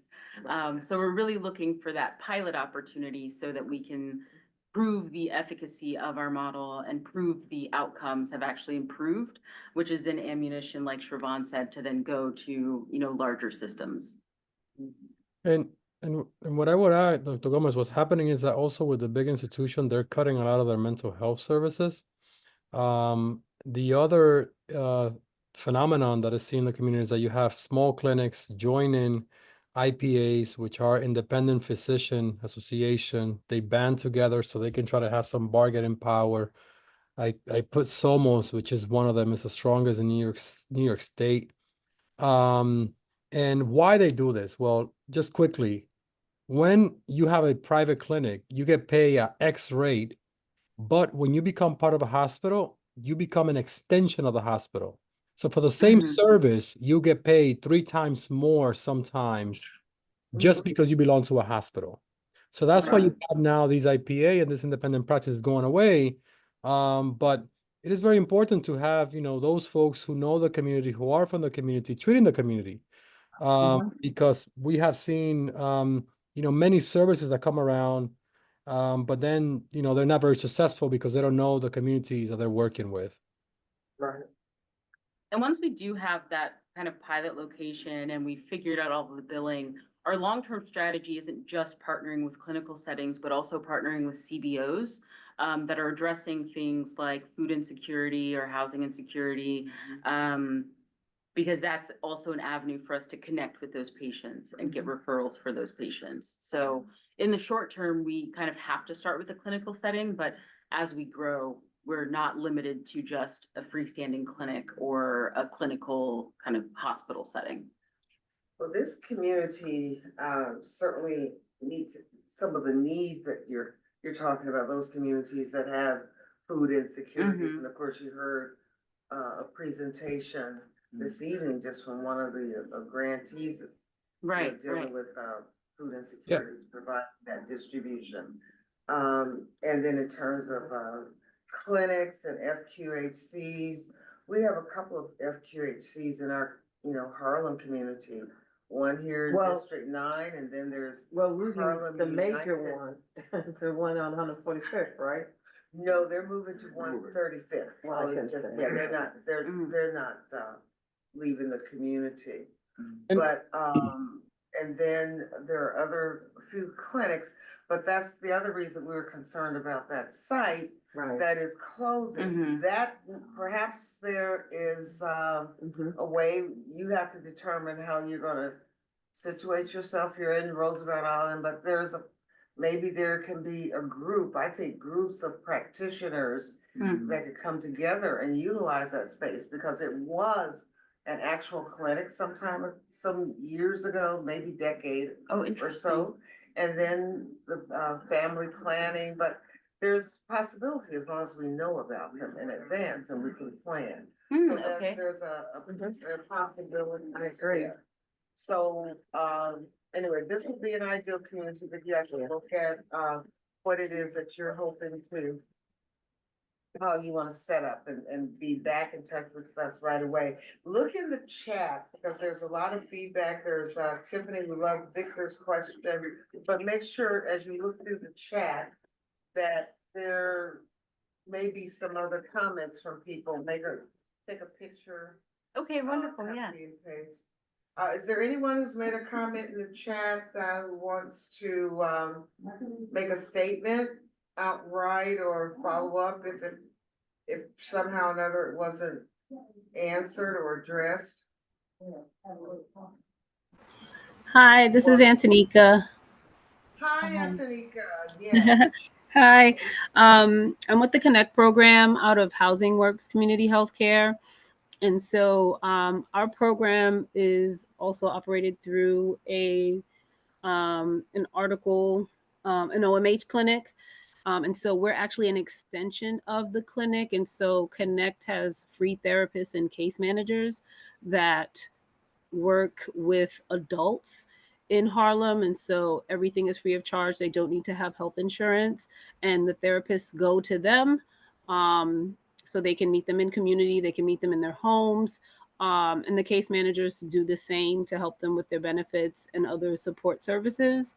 And so I had asked if this was exclusively for youth or young adults, because we do hear all the time if Connect, helps out young people, and our base is actually starts at 18. And I noticed that something in your slide had mentioned like a younger age to 24. So I was just curious if this was primarily the services that you're providing are for youth or young people. Yes, so we're actually starting with ages 12 to 24, and then we hope to expand to, their families and adults as well. And Got funny enough, we're actually meeting with someone from Housing Works tomorrow. Oh, good. Do you know Yeah. which location? I don't. Okay. Yeah, I think it might be the Harlem location. Okay. Yeah, I'd love to connect with you offline because I have a lot of questions before that meeting and I'd love to get answered. Yeah, please do. I'll put my info in the chat. Okay, thanks so much. Okay. I don't see any other hands up, but this is an exciting venture. I'll put my email in the chat in case anyone has any other questions for us or. And thank you so very much, and we look forward to hearing from you again. Yeah. And hearing of your progress. I'm sure Awesome. there will be. Thank you you so very much. much. Thank Thank you. you. And that was the reason I told Dr. Grace and Dr. Gomez, we wanted them to hear your presentation. Both of them are outstanding physicians in the area of psychology. But primarily the reason they were invited, not only for their own professionalism, but to deal, the holidays are coming up, and to deal with the issue of stress and anxiety or discontent. And also the follow-up behind the election, the stress behind the election that we just went through. There's been a lot of discussion here on television or just, various podcast talks.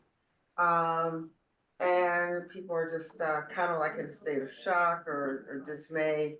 And so we felt that it would be great to have the two of them, make a statement, and then we'll, just chime in with our questions and see how they would advise. Dr. Cynthia Grace and Dr. Julissa Gomez have been with us before and participated. And they are both on, do either of you need to be made a co-host? Dr. Grace is on. Yes, Dr. Grace she's Yeah, here. I have a couple of slides, but if this is more which is, I just had them to show folks some information. Make your co-host in the process. Yeah, I'll probably share just like one or two slides that I wanted to share with folks. Okay, and I did not have you in any particular order. So I'm just going to say, give us your feedback on what you think in the direction, particularly for women of color who had their special disappointment in terms of the outcome, the output, and the outcome. So Dr. Grace, you may want to start us a few comments, and meanwhile I can set up Dr. Gomez to make her a co-host, and then you two stay unmuted and have a conversation and let us chime in as well. Sure. Thank you. So I definitely want to jump in, but I brought someone along with me that I absolutely want everyone to hear from, and I realize that we're a little bit tight on time. The person that I brought with me is Susan Mandrew Jones. She's a phenomenal wellness practitioner. She specializes in exactly what we all need. And I just thought it would be very helpful for her to say a few words about what she does and how we might access her, if that's okay. Yes, absolutely. You two take Okay, it away. go ahead, Susan, and then I'll Thank- talk. Thank you so much, everyone. Thank you, Dr. Grace, and thank you all for the opportunity to meet with you. I am a resident of Harlem and Community Board 9 area. I've worked in the community since 2014. I recently retired from Mount Sinai, where I worked in the community at their HIV clinics. So I've seen the social determinants and outcomes as it impacts our clinics. And when I was at Mount Sinai, I wanted to grow my skill set. So I pursued yoga and I became a yoga teacher. And more specifically, that led me to want to really understand human behavior. So I pursued coaching, especially around the area of trauma release, and somatics. So I'd love to work with communities, teams, and organizations to build strong individuals, teams, and cultures. And I'd be happy to put my email address in the chat. So thank you for the opportunity and allowing me to introduce myself. Thank you. Okay. Thank you. With Dr. Gomez and Dr. Grace, wherever you feel, you want to make input. Okay, I'm here and very happy to be here. Thank you so much for inviting me. I really appreciate this opportunity. So I am a clinical psychologist and have been a clinical psychologist for 42 years now. So it's been a long and wonderful haul for me. I don't think there's anything in the field that I haven't done. I was a college professor at City College for 30 years and chair of the psychology department for a good time. I had a really good run there. I developed the first mental health counseling program in the area out of City College. And I also was chair of the psychology department at Harlem Hospital for a few years. So I've been around and have had a good opportunity to see what is needed in this community. And I'm very grateful for that. This is a very trying time for a lot of folks. I don't think I have ever had a time where so many people reached out to me for help. I've had people reach out that I hadn't talked to in 20 years. Lots and lots of fear, anxiety, it's very, very high.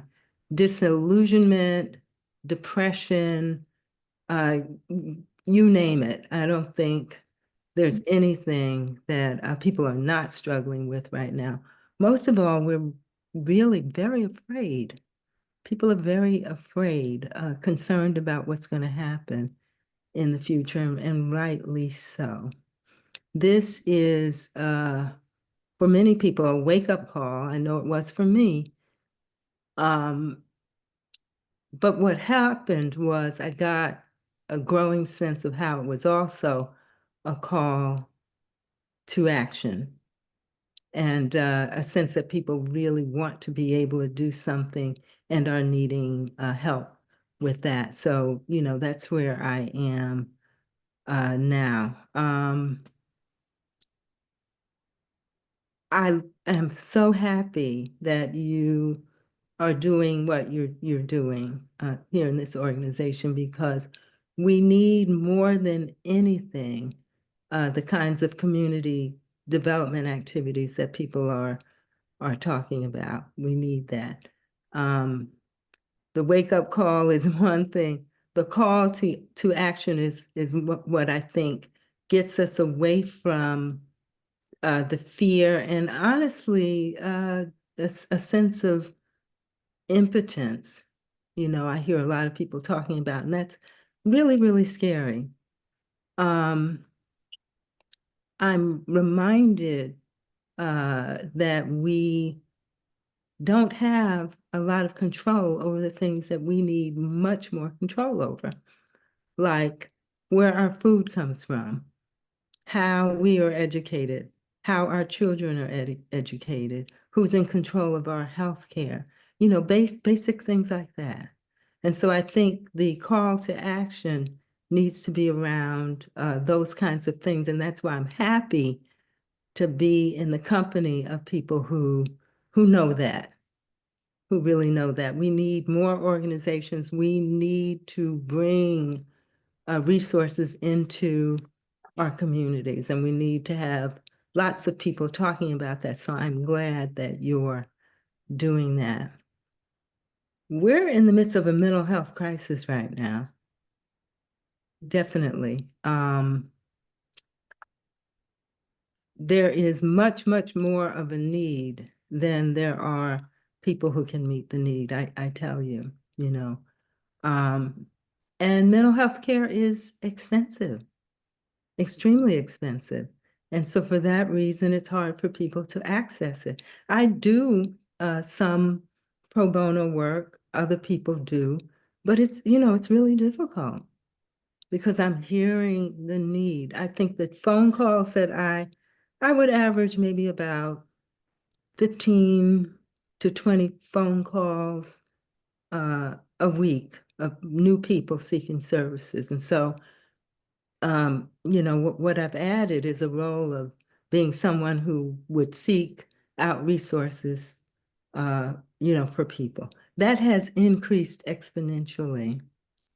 I get about 40 phone calls for services. I get a ton of email, and it's, you know, it's very difficult for me.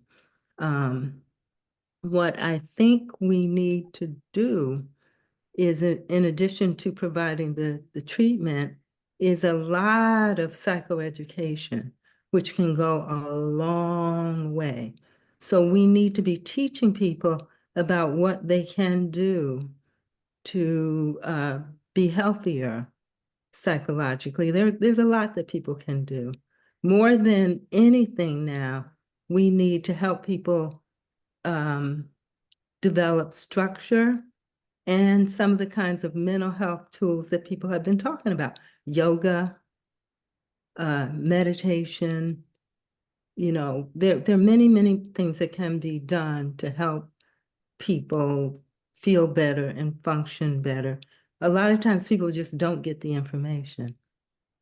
They don't. What they have access to is limited. One of the things that I loved about what I did, because I don't do as much of it now, is that I was able, and I built a reputation for being able to get people off of psychotropic medication. And whenever I was successful at that, that was a major, major, major thing for me. So I don't have a lot of time. I know you don't have a lot of time. What I really wanted was to hear some from people about what they saw as what you see as the need, and to offer myself as a resource as I can. So you know, I really wanted to talk to you, to have some dialogue back and forth, but there's not a lot of time for that. Actually, I don't have much time, just a few minutes. So I really want to hear from you. I've been hearing about a lot of anxiety, a lot of depression, feeling, people feeling abandoned, people worried about what the future is going to be. And, you know, it's realistic. It's not delusional. It's really real. So I wanted to get a sense from you of some of what you've been hearing about, and what you have been hearing about what's been helpful to people more immediately. That's fantastic. Well, hold tight, Dr. Grace. Let's hear from Dr. Gomez, and then of course we'll open it up with other comments. I just interject for a moment. Sure. Sure. Dr. Grace, can Yes, you hear me? I can hear you. This is Victor Edwards. Just Oh, want to say, Victor. Dr. Grace and I are alumni from SUNY undergrad together. So I We just go wanna say- way back. Yeah. I think you were 18 when we met. Thank you so much for joining us today. I'll let Dr. Gomez speak, and then I do have a few comments of my own. Good to see you. Great to see you. Great to hear from you. Thank you. I won't share a whole lot more. I think a lot of what I was thinking about sharing has already been said. Mhm.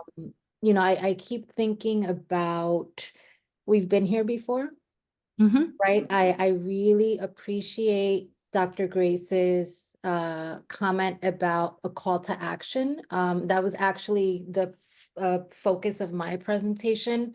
I've done research on racialized traumatic stress and in racism-based stress. And a lot of what I wanted to talk about today comes out of that research that I did. And I'm just going to share a couple of things. And I've already dropped in the chat a couple of resources. So because we've been here before, we know the rhetoric that will continue to come out of this administration, right? So I think a lot of what you're seeing, Dr. Grace, is really people having trauma reactions, right? When folks are saying, I'm living in fear, I hear trauma-based reactions, right? I feel paralyzed, that's a trauma-based reaction. I feel numb, a lot of people are feeling numb, still in shock, right? Shock to me is a trauma-based reaction. So I wanted to share, my framework is trauma-informed. And I just wanted to share a couple of things that came out of some of the work that I and my colleagues did. Let me just share my screen here. I won't go through the background. I can share these slides as well, so that folks have, hold on one second. Oh, I'm gonna have to stop my sharing. That'd be great, Dr. Gomez, if you could share. I'm just putting that comment in while you pull up the slides. I'm sorry, say that again, Laquita? I was just saying that would be great, and I just made Yes. that comment while you're pulling up the slide. Yep, Okay, go I ahead. will share. I can jump in and say it's old trauma, new trauma piled on, you know, Exactly, it's exactly, right? It's trauma on top of trauma on top of trauma. Right. And you know, the rhetoric that comes out of the administration absolutely serves as a trauma cue for people. This I'll give to you all so that you have it, in terms of how racism is connected to mental health outcomes. Right, this work that I wanted to share with you all came out of the previous Trump administration. This is our call to action. We were all like my research team and I, we were figuring out how can we respond to this moment. And this is what we came up with. We wanted to understand how young folks of color in particular were impacted by not only the rhetoric that was coming out of the 45th administration's office and administration, but also the issues around the Black Lives Matter movement, right? State and federally sanctioned violence against communities of color, so police violence and deportation efforts, right? Not only how that impacted people, but from a strengths-based approach, what were these young people doing to take care of themselves and each other? Right, so we really wanted to understand how people, I often talk about the dialectic that both trauma can coexist with joy, right? Mental illness or mental health symptomatology can coexist with joy. So how do we, knowing that we have been through this already, what were the foundations that were built? What were the lessons learned what were the lessons that we learned that we can now continue to use and have at the ready for these next 4 years, right? One of the things that came out, I'll now go very briefly through some of the outcomes of the work that we did, is people were limiting their social media use. Right, social media can both really help. We found that it was very helpful for people to connect to community via social media, specifically during the lockdown, and that was really helpful for people. With activism, so this call to action, right? People engaging in activism, either in person or online, was very helpful for people to navigate. And also limiting their social media use was really, really helpful because of the hyper visibility of violence against communities of color. Right. And will not be surprised if we see that again across our screens. I mean, we're seeing it with what's happening in Palestine, right? Like folks are just exposed to this trauma over and over and over again. So some of the we asked some open-ended questions to people, how they engage in what we call radical self-care and radical community care. And both of these things are really helpful, right? So how do we navigate the next 4 years? Again, we have 2020, the 2020 pandemic and lockdown and the uprisings to inform what we can do. Mutual aid was really, really important, right? We were reminded of the impact of social determinants of health on both health and mental health, as Dr. Grace mentioned. And Miss Can I Suzanne. jump in with a question? Because I'm Yep. curious. I wonder who your population is, because I've been hearing a lot of the opposite, that people are binging on This is social media, especially This was some in of the younger people. 2017. This is back in between 2017 and 2018. So that may have changed. And we had 66 folks, and out of the 66, a third were saying that they were limiting their social media use. But any type of social media use can be vicarious exposure, right? To trauma. And then the other thing that I wanted to share with folks, as Ms. Mandrew mentioned, and as you mentioned, Dr. Grace, thinking about basic needs is really, really important, right? Especially when we think about collective care, right? There are a lot of us, and Ms. Henry mentioned at the top of our talk, specifically for Black women, who we see over and over and over again, are carrying elections for people, right? Are backing candidates that have the, just historically, right? That have the interests of folks of color in mind. They're often giving, and not replenishing. And replenishing is really important as well as it is for those of us who are doing community-based work, right? Engaging in creative and artistic expression was really, really helpful for people. Engaging in being in community with people, organizing, activism is really helpful. Church going was really helpful. Uplifting each other and being in solidarity with one another. And again, that sense of what gives people a sense of agency and efficacy is activism was a way that people found a sense of moving away from that helplessness or powerlessness. So I'll stop there. So very close. actually, I am finding that fewer people go to church. Fewer people are taking advantage of opportunities to do things in groups. In fact, loneliness is a huge issue because people are not getting together like they used to. Right. So I opened a lounge in Florida where I also live. And it's interesting. I've attracted a very mixed group of people, younger people and older people. It's the kind of place where the younger people say, I can come with my auntie, or I can come with my mother. And, their mothers are younger than I am, but they come. And then I also get a lot of white folks that come to the lounge too. So it's a really mixed group, white folks, Latin folks, it's a really mixed group. But I'm finding something that is very, very interesting. I'm finding that the Black folks who come to the lounge are far less likely to jump up and, dance even, which was weird to me, very, very strange to me. And I get the sense that there is, that's the impact that all of this stress and apprehension is having on people. People are not loosening up. It's been hard too I'm hearing for people to get people to come to church, to be in communion with other people.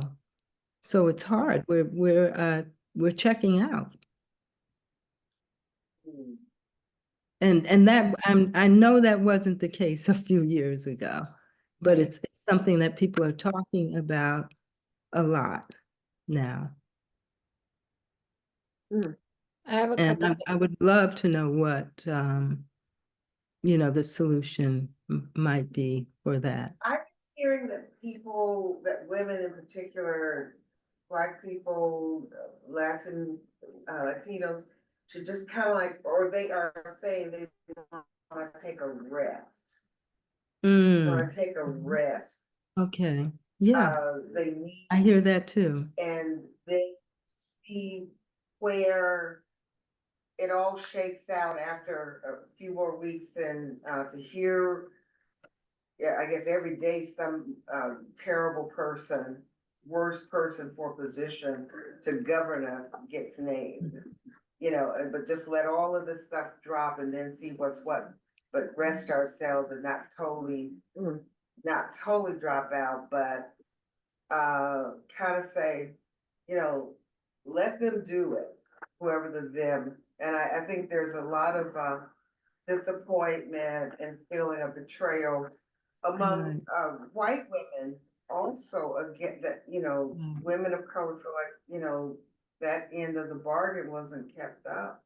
And, or wasn't, presented to the extent. We knew it wasn't going to be 100%, but it was like the same 53% in the election.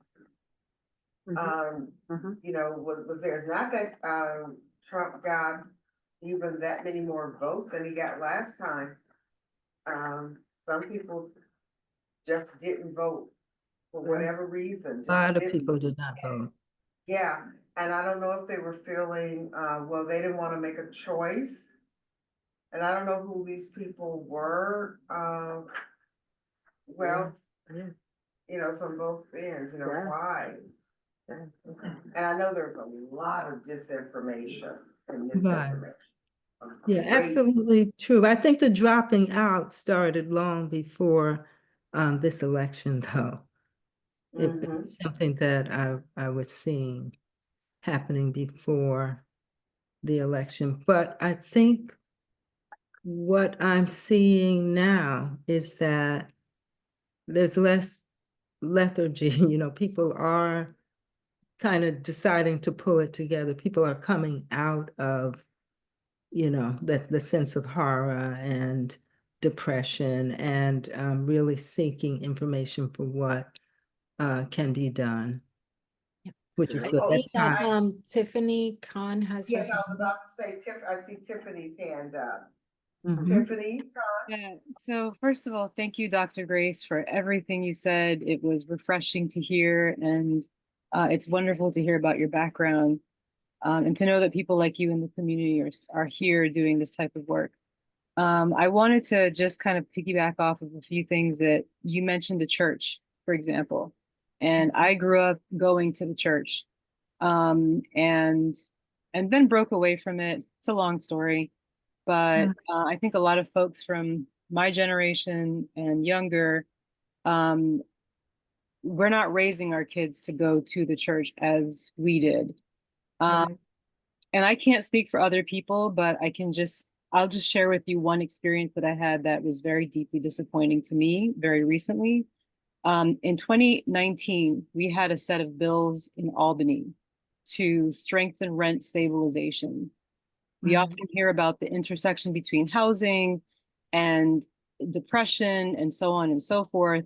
So I thought, for me, housing is first and is one of the top priorities that I have along with health. And I joined a number of other groups, including the Housing, Land Use and Zoning Committee of this board, along with Met Council, et cetera, et cetera. So I've been deeply entrenched in housing issues for a while. And so I thought, wow, this is a once in a generation opportunity that we have, because those housing, the rent stabilization laws that we have, which came about in the 70s, were scheduled to sunset in 2019. And so this is a critical moment.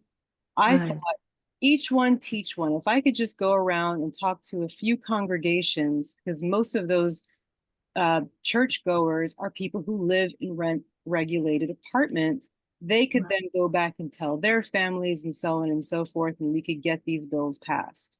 So I went to half a dozen churches in West Harlem, spoke with their pastors and so on, and as high up as I could go.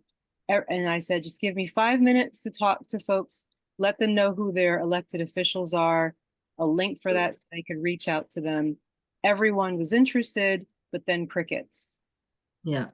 And I was astounded, because then when I hear about churches like St. Luke's right across the street from Hamilton House, closing because their congregation dwindled down to 10 parishioners, I'm not surprised at all. I feel like a lot of these churches are deeply disconnected from the realities that people are experiencing, from the suffering of everyday folks.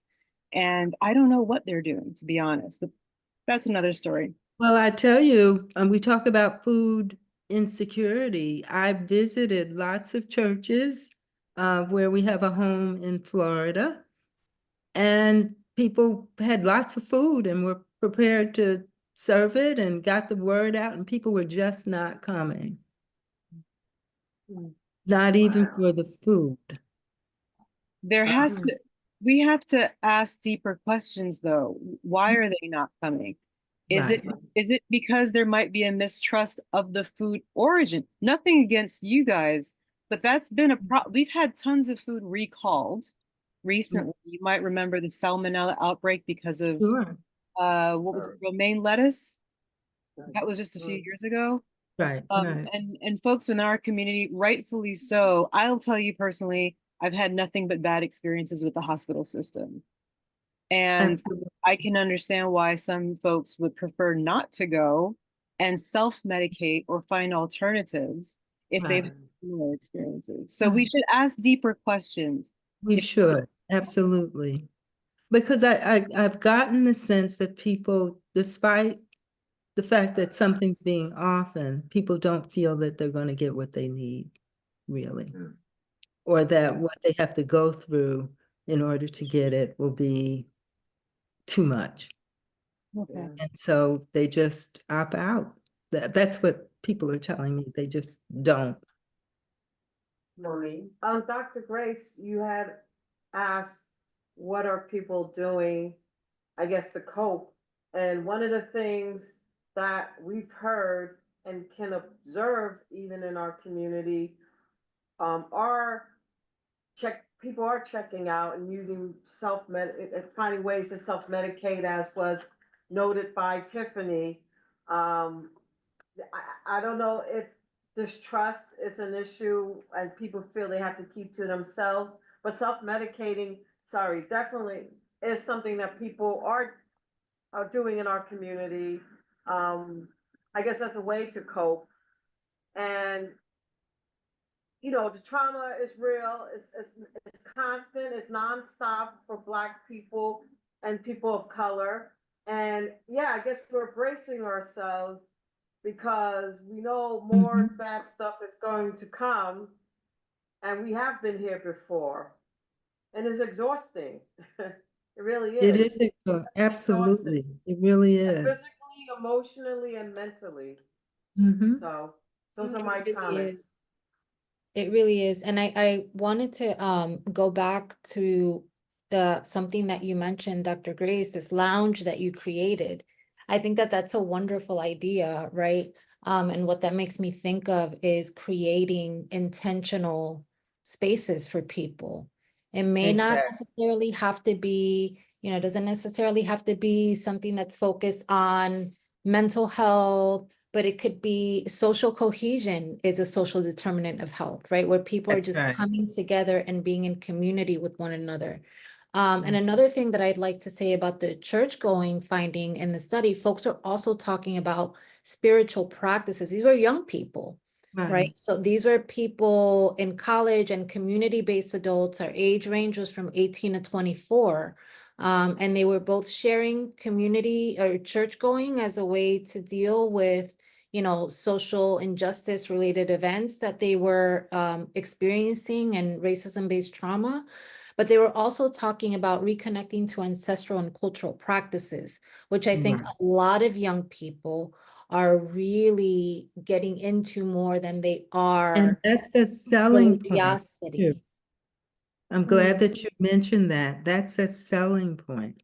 Yeah. I've gotten people to come to things, to go to church, who wouldn't even think about it had I not talked about it from a more spiritual, you know, Right, frame. from a more holistic perspective, right? Where our group is putting together, and I'll share this out with the group when we have a date.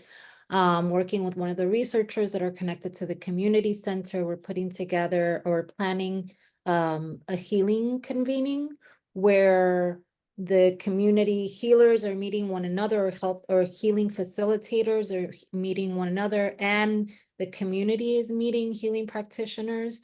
So it'll happen probably in Harlem, or in either Harlem or Washington Heights or Morningside Heights, one of those areas, but that region. But it will be an event that is focused on providing these intentional spaces for people to come together, heal together, just be in community and or rest. Because yes, someone mentioned in the chat, rest is resistance. Yes, people are tired. Black women are tired, right? Absolutely. And absolutely deserve a rest. I recommend the NAP ministry, the NAP Bishop, Trisha Hersey is amazing. If you've not read that book, Yes. it is awesome.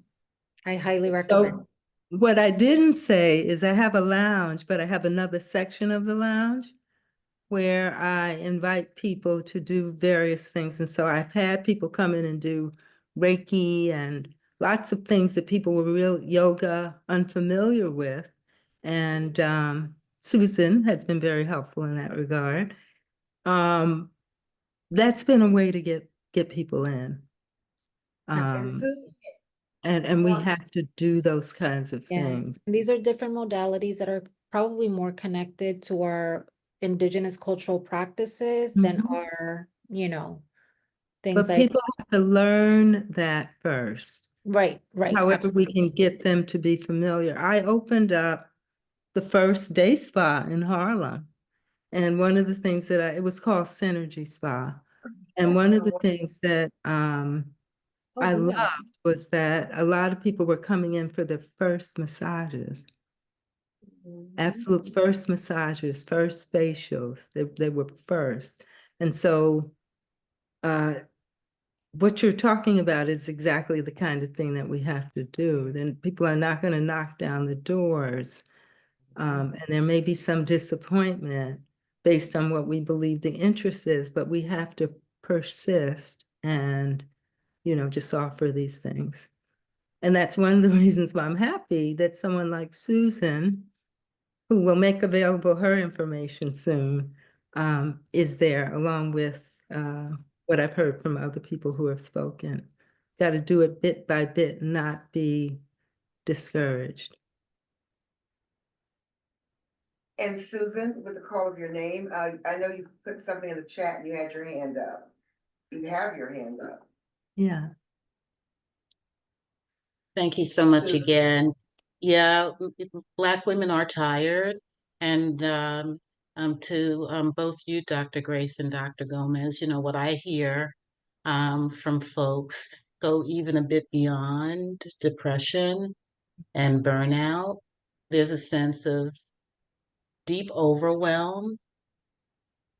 Yeah. And the words that I hear, deflated, overwhelmed, and disempowered.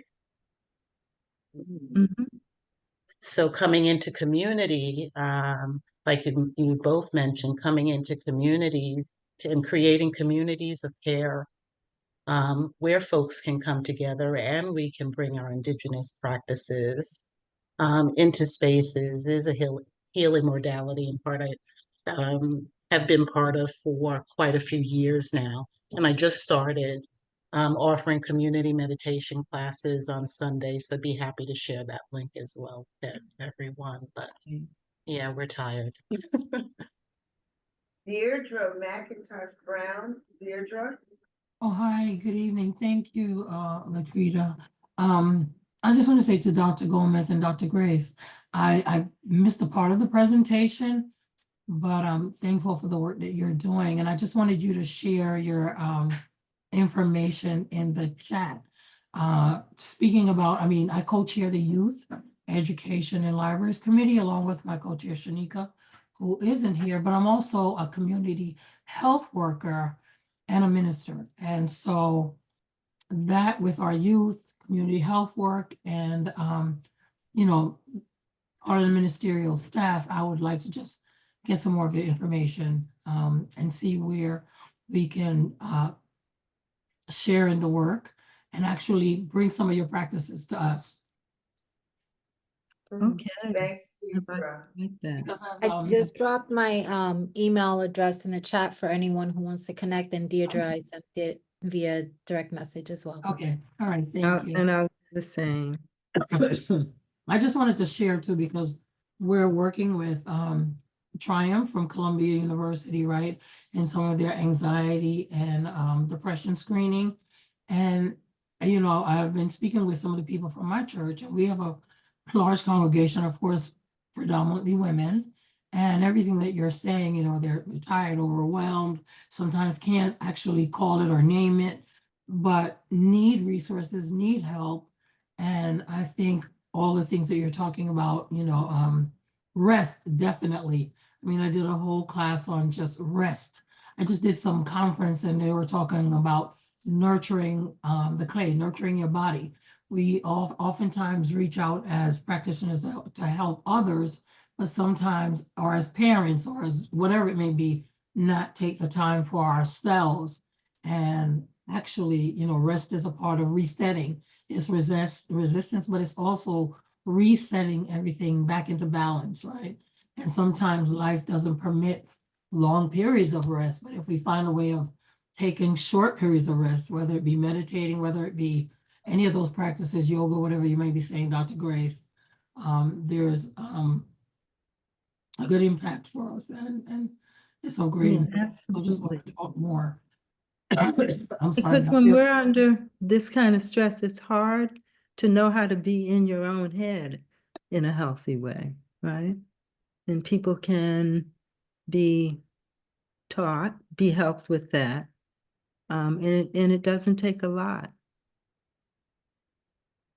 It would be great, moving forward, to perhaps get a list of interfaith ministries that may be tackling it. There are a number of churches that have a social work component. It may not be called that, but a social work component. And perhaps we can, get a list of, you know, reaching out to some of the, maybe a couple of the larger churches that may provide us a start. And then, I know Dr. Gomez has a number of groups, community stakeholders and all that, not necessarily focused on stress, but somehow tangentially touch on, you know, this synergy with others. And there may be some other community-based organizations that have groups that meet. Some may be relevant to some of the general community in terms of putting people together, but we need to pull together a list that perhaps we could put on our community board website and then do additional outreach as well with our community partners. Yeah, if I hear of anything that is going on in the community, I'll forward that to you, Laquita, and then I will, as soon as we have more of this convening planned, I will share that information with everyone as well. If there are any healers or healing practitioners that you know of who might be interested in being part of this convening, please share that information with me. We'd love to send them an invitation. And then I Is also there a earlier- directory of practitioners that you know of? Yes, I was just gonna say Gonna say earlier in the chat, I dropped in a directory. There is a directory called, and I'll drop it again, inclusivetherapist.com. And this directory is specifically geared to finding practitioners for people who identify as Black, Indigenous, people of color, people from other marginalized communities, those living in poverty, queer communities, etc. All of the practitioners who are part of this of this directory have anti-oppression based training and or clinical practices, anti-racist based training, affirming services for the LGBTQ plus community. So it is, like a directory, you go in, they have a drop-down menu for any specialty related services that you're looking for. You can plug in your zip code, or folks can plug in their zip code, and they'll give you a radius, of practitioners who are connected to that listserv. Fantastic. So that is a great resource. I've now recommended this resource to a couple of folks, and the majority of the people who have looked for folks in that resource find their care practitioner first shot, which is rare. That is rare. It's very rare for you to find a practitioner and stick with them. And in all cases where there's been a match, they stick with the person. So I highly recommend it.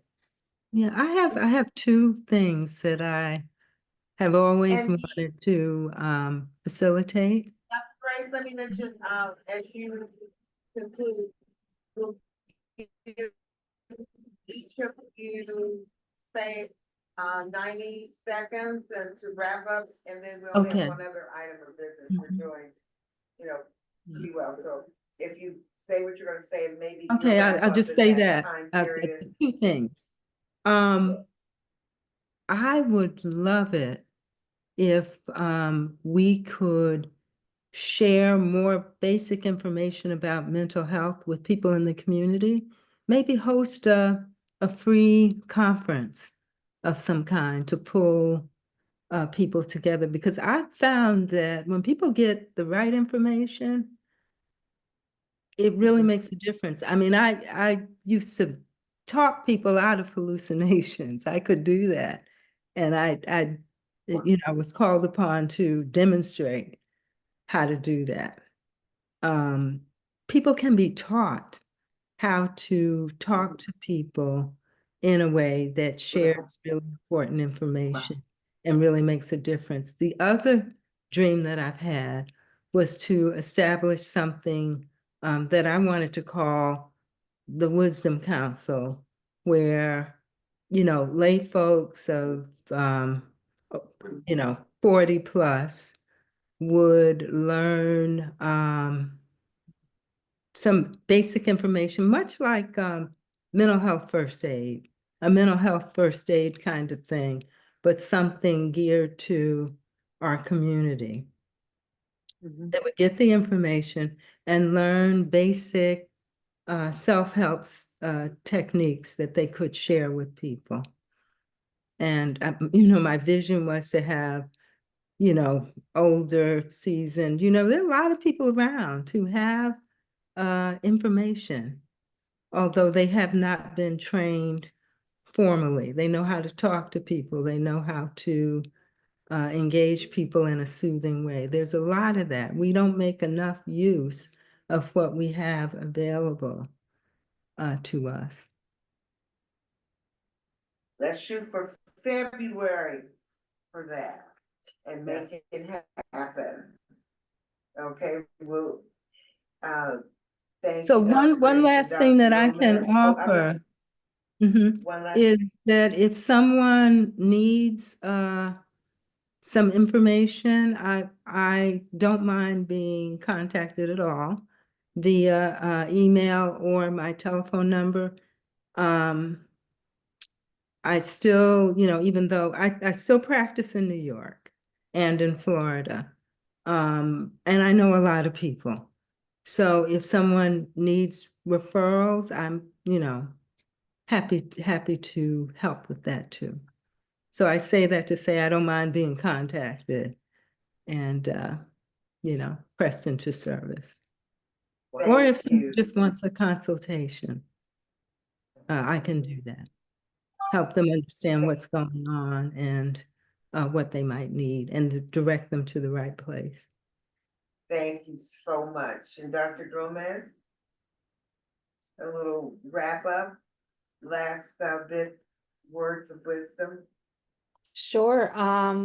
You have my email, reach out, I'll send my slides. Thank you all for having me and for inviting me to this. I think that I always say if there's a little bullet point that I want you all to walk away with and, wrap it up and put it in your pocket, is that we can't care for our community if we're not taking care of ourselves, right? We have to pour in to pour out. So as you all are taking care of community members, also remember to refuel your tank, because without fuel, a car can't run without fuel, right? And we're not cars, right? We're human people who are doing the best that we can, and we also deserve rest.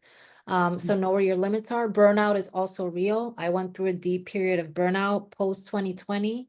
And I had to take a big step back. I had to go on medical leave. I had to figure out my life, and I had to move away from movement and my engagement because it really came down to my mental health and physical health. And I needed to take a step back, but knowing that when I was well, I would return. Right. So just because you take a step back does not mean that you're leaving. It means that you're taking care of yourself so that then you can take care of others. Yeah. Thank you so much. So both of you, I'm going to be in contact, and Monique and I were back and forth. I'm personally looking at February to see, hopefully 2 months can give us time to pull something off, forum, community forum, where we could talk and begin to coalesce around a common need that may be spoken or unspoken in terms of our mental health. Thank you Absolutely. so very much. I'm so proud of you both. I'm really pleased that you're friends of our committee and therefore, of Community Board 9, and care about this, care about people enough to want to spend an evening with us. Thank you Absolutely. so very much. Thank you all so much for the invitation, and I'll send you the slides tonight so that you have them to distribute. Absolutely. And I'll have something for you to distribute too. Okay, thank you to both. I'll be looking forward to it. And basically, we haven't done badly with time. We have one more issue, and it's the letter of support for the Emma Bowen Community Center. And if our committee members look at an email, the last email that I sent while we were in the Zoom. And those other than Chris Johnson, if anyone, and Edwin, if there's anyone who wants to jump off from our Zoom, thank you so very much. Just look in the email for us. Oh, I saw Liz Cohn on, I just saw her name. Thank you, Liz, for joining in. Liz is with Northwell and is a colleague specifically of Dr. Judy Gomez. Thank you so much. Let her know, we appreciate her listening in. And all of our friends out there in the community, thank you so much. And have a very meaningful, purposeful, and happy Christmas.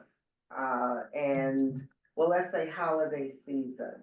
Thank for you. everyone. You as well. You as well. Thank you all. Okay, so maybe in that time you've seen the letter of support.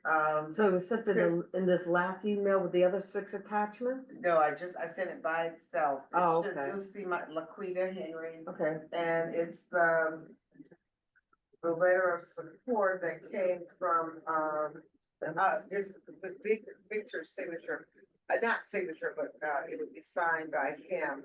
Chris, are you still online? I don't see it here. I don't know. I don't know if I got it. Hold on, let me just make sure also that it's not still in draft. No, I said, it says. I received it. It's I got it. I put listen, and you know, this thing, I had LOS and it changed to listen. So it's from you? It's from me, yeah. I mean, Laquita Henry. I don't see it. Oh, you know what, you have two emails, Monique, and depends on which one I just clicked the first one that Listen, pops I'm up. going, okay. It says listen, but I I got had LOS. Okay, here it is. Okay, and the letter Chris may have jumped off, but. I'm here if you need me. Yes, just briefly, talk about the Oasis letter of support, what it states. I'll just say that Emma Bowen has been, a community partner, for years now, doing Let me just terrific interrupt work. you. Is this the letter I wrote? This is your, Yeah. sign with your name there. So it's as, Yeah, go it pull was, it. Go ahead, sir. it was as it was originally written. Yes, this is what I pulled up. You guys had it as a letter of support in the general board meeting, but, you know, we wanted it to come through the committee. So it's the exact same letter of support. Huh. Okay. Yeah, so we looked at it Chris, before, right? we've done a lot of letters of support. This one, they're, seeking funding from Oasis. Mm-hmm. And at one point, the Oasis program had kind of subsided a bit, and then they came back. And Emma Bowen, because of its reputation and long service with their program of Oasis, is applying for a grant. Chris, you want to add something to that? Sure. Well, actually, it's not a grant. It's in regards to the temporary relocation of the center to 135th Street. So right. Oasis is the state licensing board that provides the center with its license, and they just want to make sure that we've been in touch with the community board and that the community board is aware that the center is moving from 145th to 135th for the period of 5 years until the new building is back up and running and Bowen moves back into its space. Right. And so the letter would be coming from the community board with Victor's signature. So it was gonna come up at the general board meeting, but it had not come before committee, so it's our protocol. And it did come up at executive committee though. So now they're sort of pressed for time with it now. I guess it's the letter, you're seeking to have the letter in by what date, Chris? Unfortunately, as soon as possible. You know, we've been dealing with them, you know, since the spring, and they came and did their final inspection. I think it was about a week before you and Mr. Edwards came to the site, and they all of a sudden told us that they needed this letter then. So Okay, well, the executive committee meets again the second Thursday, which is the Next 12th, week. is it? Yeah. Anyway, that's Thursday. And then the general board meets the following Thursday, so that's 2 weeks. We might be able to do something out of executive, depending on the time, where as long as this committee is in favor, I think we could do something in executive next week. And when there's been some urgency that has happened in the past. Do it out of executive. It's approved here. If it's approved here, what'd you say, You could Victor? do it out of the executive. Out of the executive committee. Okay, so that would be great if you could. Yes, okay, so we have a little bit more than our quorum, 4 out of 6 here. Mm-hmm. How do you guys feel about the letter of support? Basically, as Chris says, to approve or just state that there's a temporary location of the Oasis for 5 years. Cause you know, with certification, how everything has to be, they wanna know pretty much what you're doing, where you are. I mean, So, it seems pretty straightforward to me in terms of us supporting the resolution or the letter. the letter, mhm. Yeah. So we let's can make a co- motion to vote. Yes, so Monique has moved to accept this letter of support. How do we vote here? How do we, Heather? Or you can just, I guess, ask for unanimous support. Oh, yeah. So we have unanimous consent. Liz is looking at the door. Unanimous consent for the letter of support. Is that, are we Okay. all in agreement with that? Any opposed? Any opposed? Hearing no opposition to the letter of support, it has been, recommended and accepted out of the, Health and Environment Committee, to provide the letter of support. So now it will go to the Executive Committee next Thursday. Okay? Sounds like a plan. All right. Thank you all so much. Thank you, Chris. Thanks for hanging in there. No, no problem. We hope to see you guys tomorrow night. Oh, Yes, yes. Tomorrow, we announced it earlier, is the Photo Voice, reception gallery. Yeah, the photo 6 to 8. in the gallery. So my calendar. Okay, so, thank you guys very much. It is now 9:06. We did really well. Actually, here's the thing, if we could arrive on time, basically, we start we're here, but we start 10 minutes later, because we're waiting for a quorum. So, I know some things will happen, but if you could just get here at 6:30, that's so important. And so meanwhile, we haven't done, badly at all. So 9:06, So, can we make a adjourn? motion. So I make a motion that we conclude the meeting at 9:06 PM, is there a second? A second? Is that Liz? Second Liz Eastman? motion? Liz Eastman seconded, All right, and so we are adjourned. Thank you all very, very much. thank you. Ciao. But I'm not sure if everyone was back. to So, study. well, Edwin is there. His pictures His there. pictures Thank there. you, Edwin. He always has the minutes either like tonight He's or doing tomorrow. great. Yeah. I took And a few, Michael shared and doing, I got both of them. I took so. a few notes myself. They're Can trying to I help take a you. picture? Cause let me just take a picture and add in if there's Oh, something. please, no. Yeah, 'cause you don't have to. No, literally, they're not for viewing, they're like in hieroglyphics. No, but Only- it's better I have them. Don't And let me take a know. picture. No, I'm telling you, this. So when can you get them, cause I wanna knock it out so you guys can approve the minutes. Oh, Lord,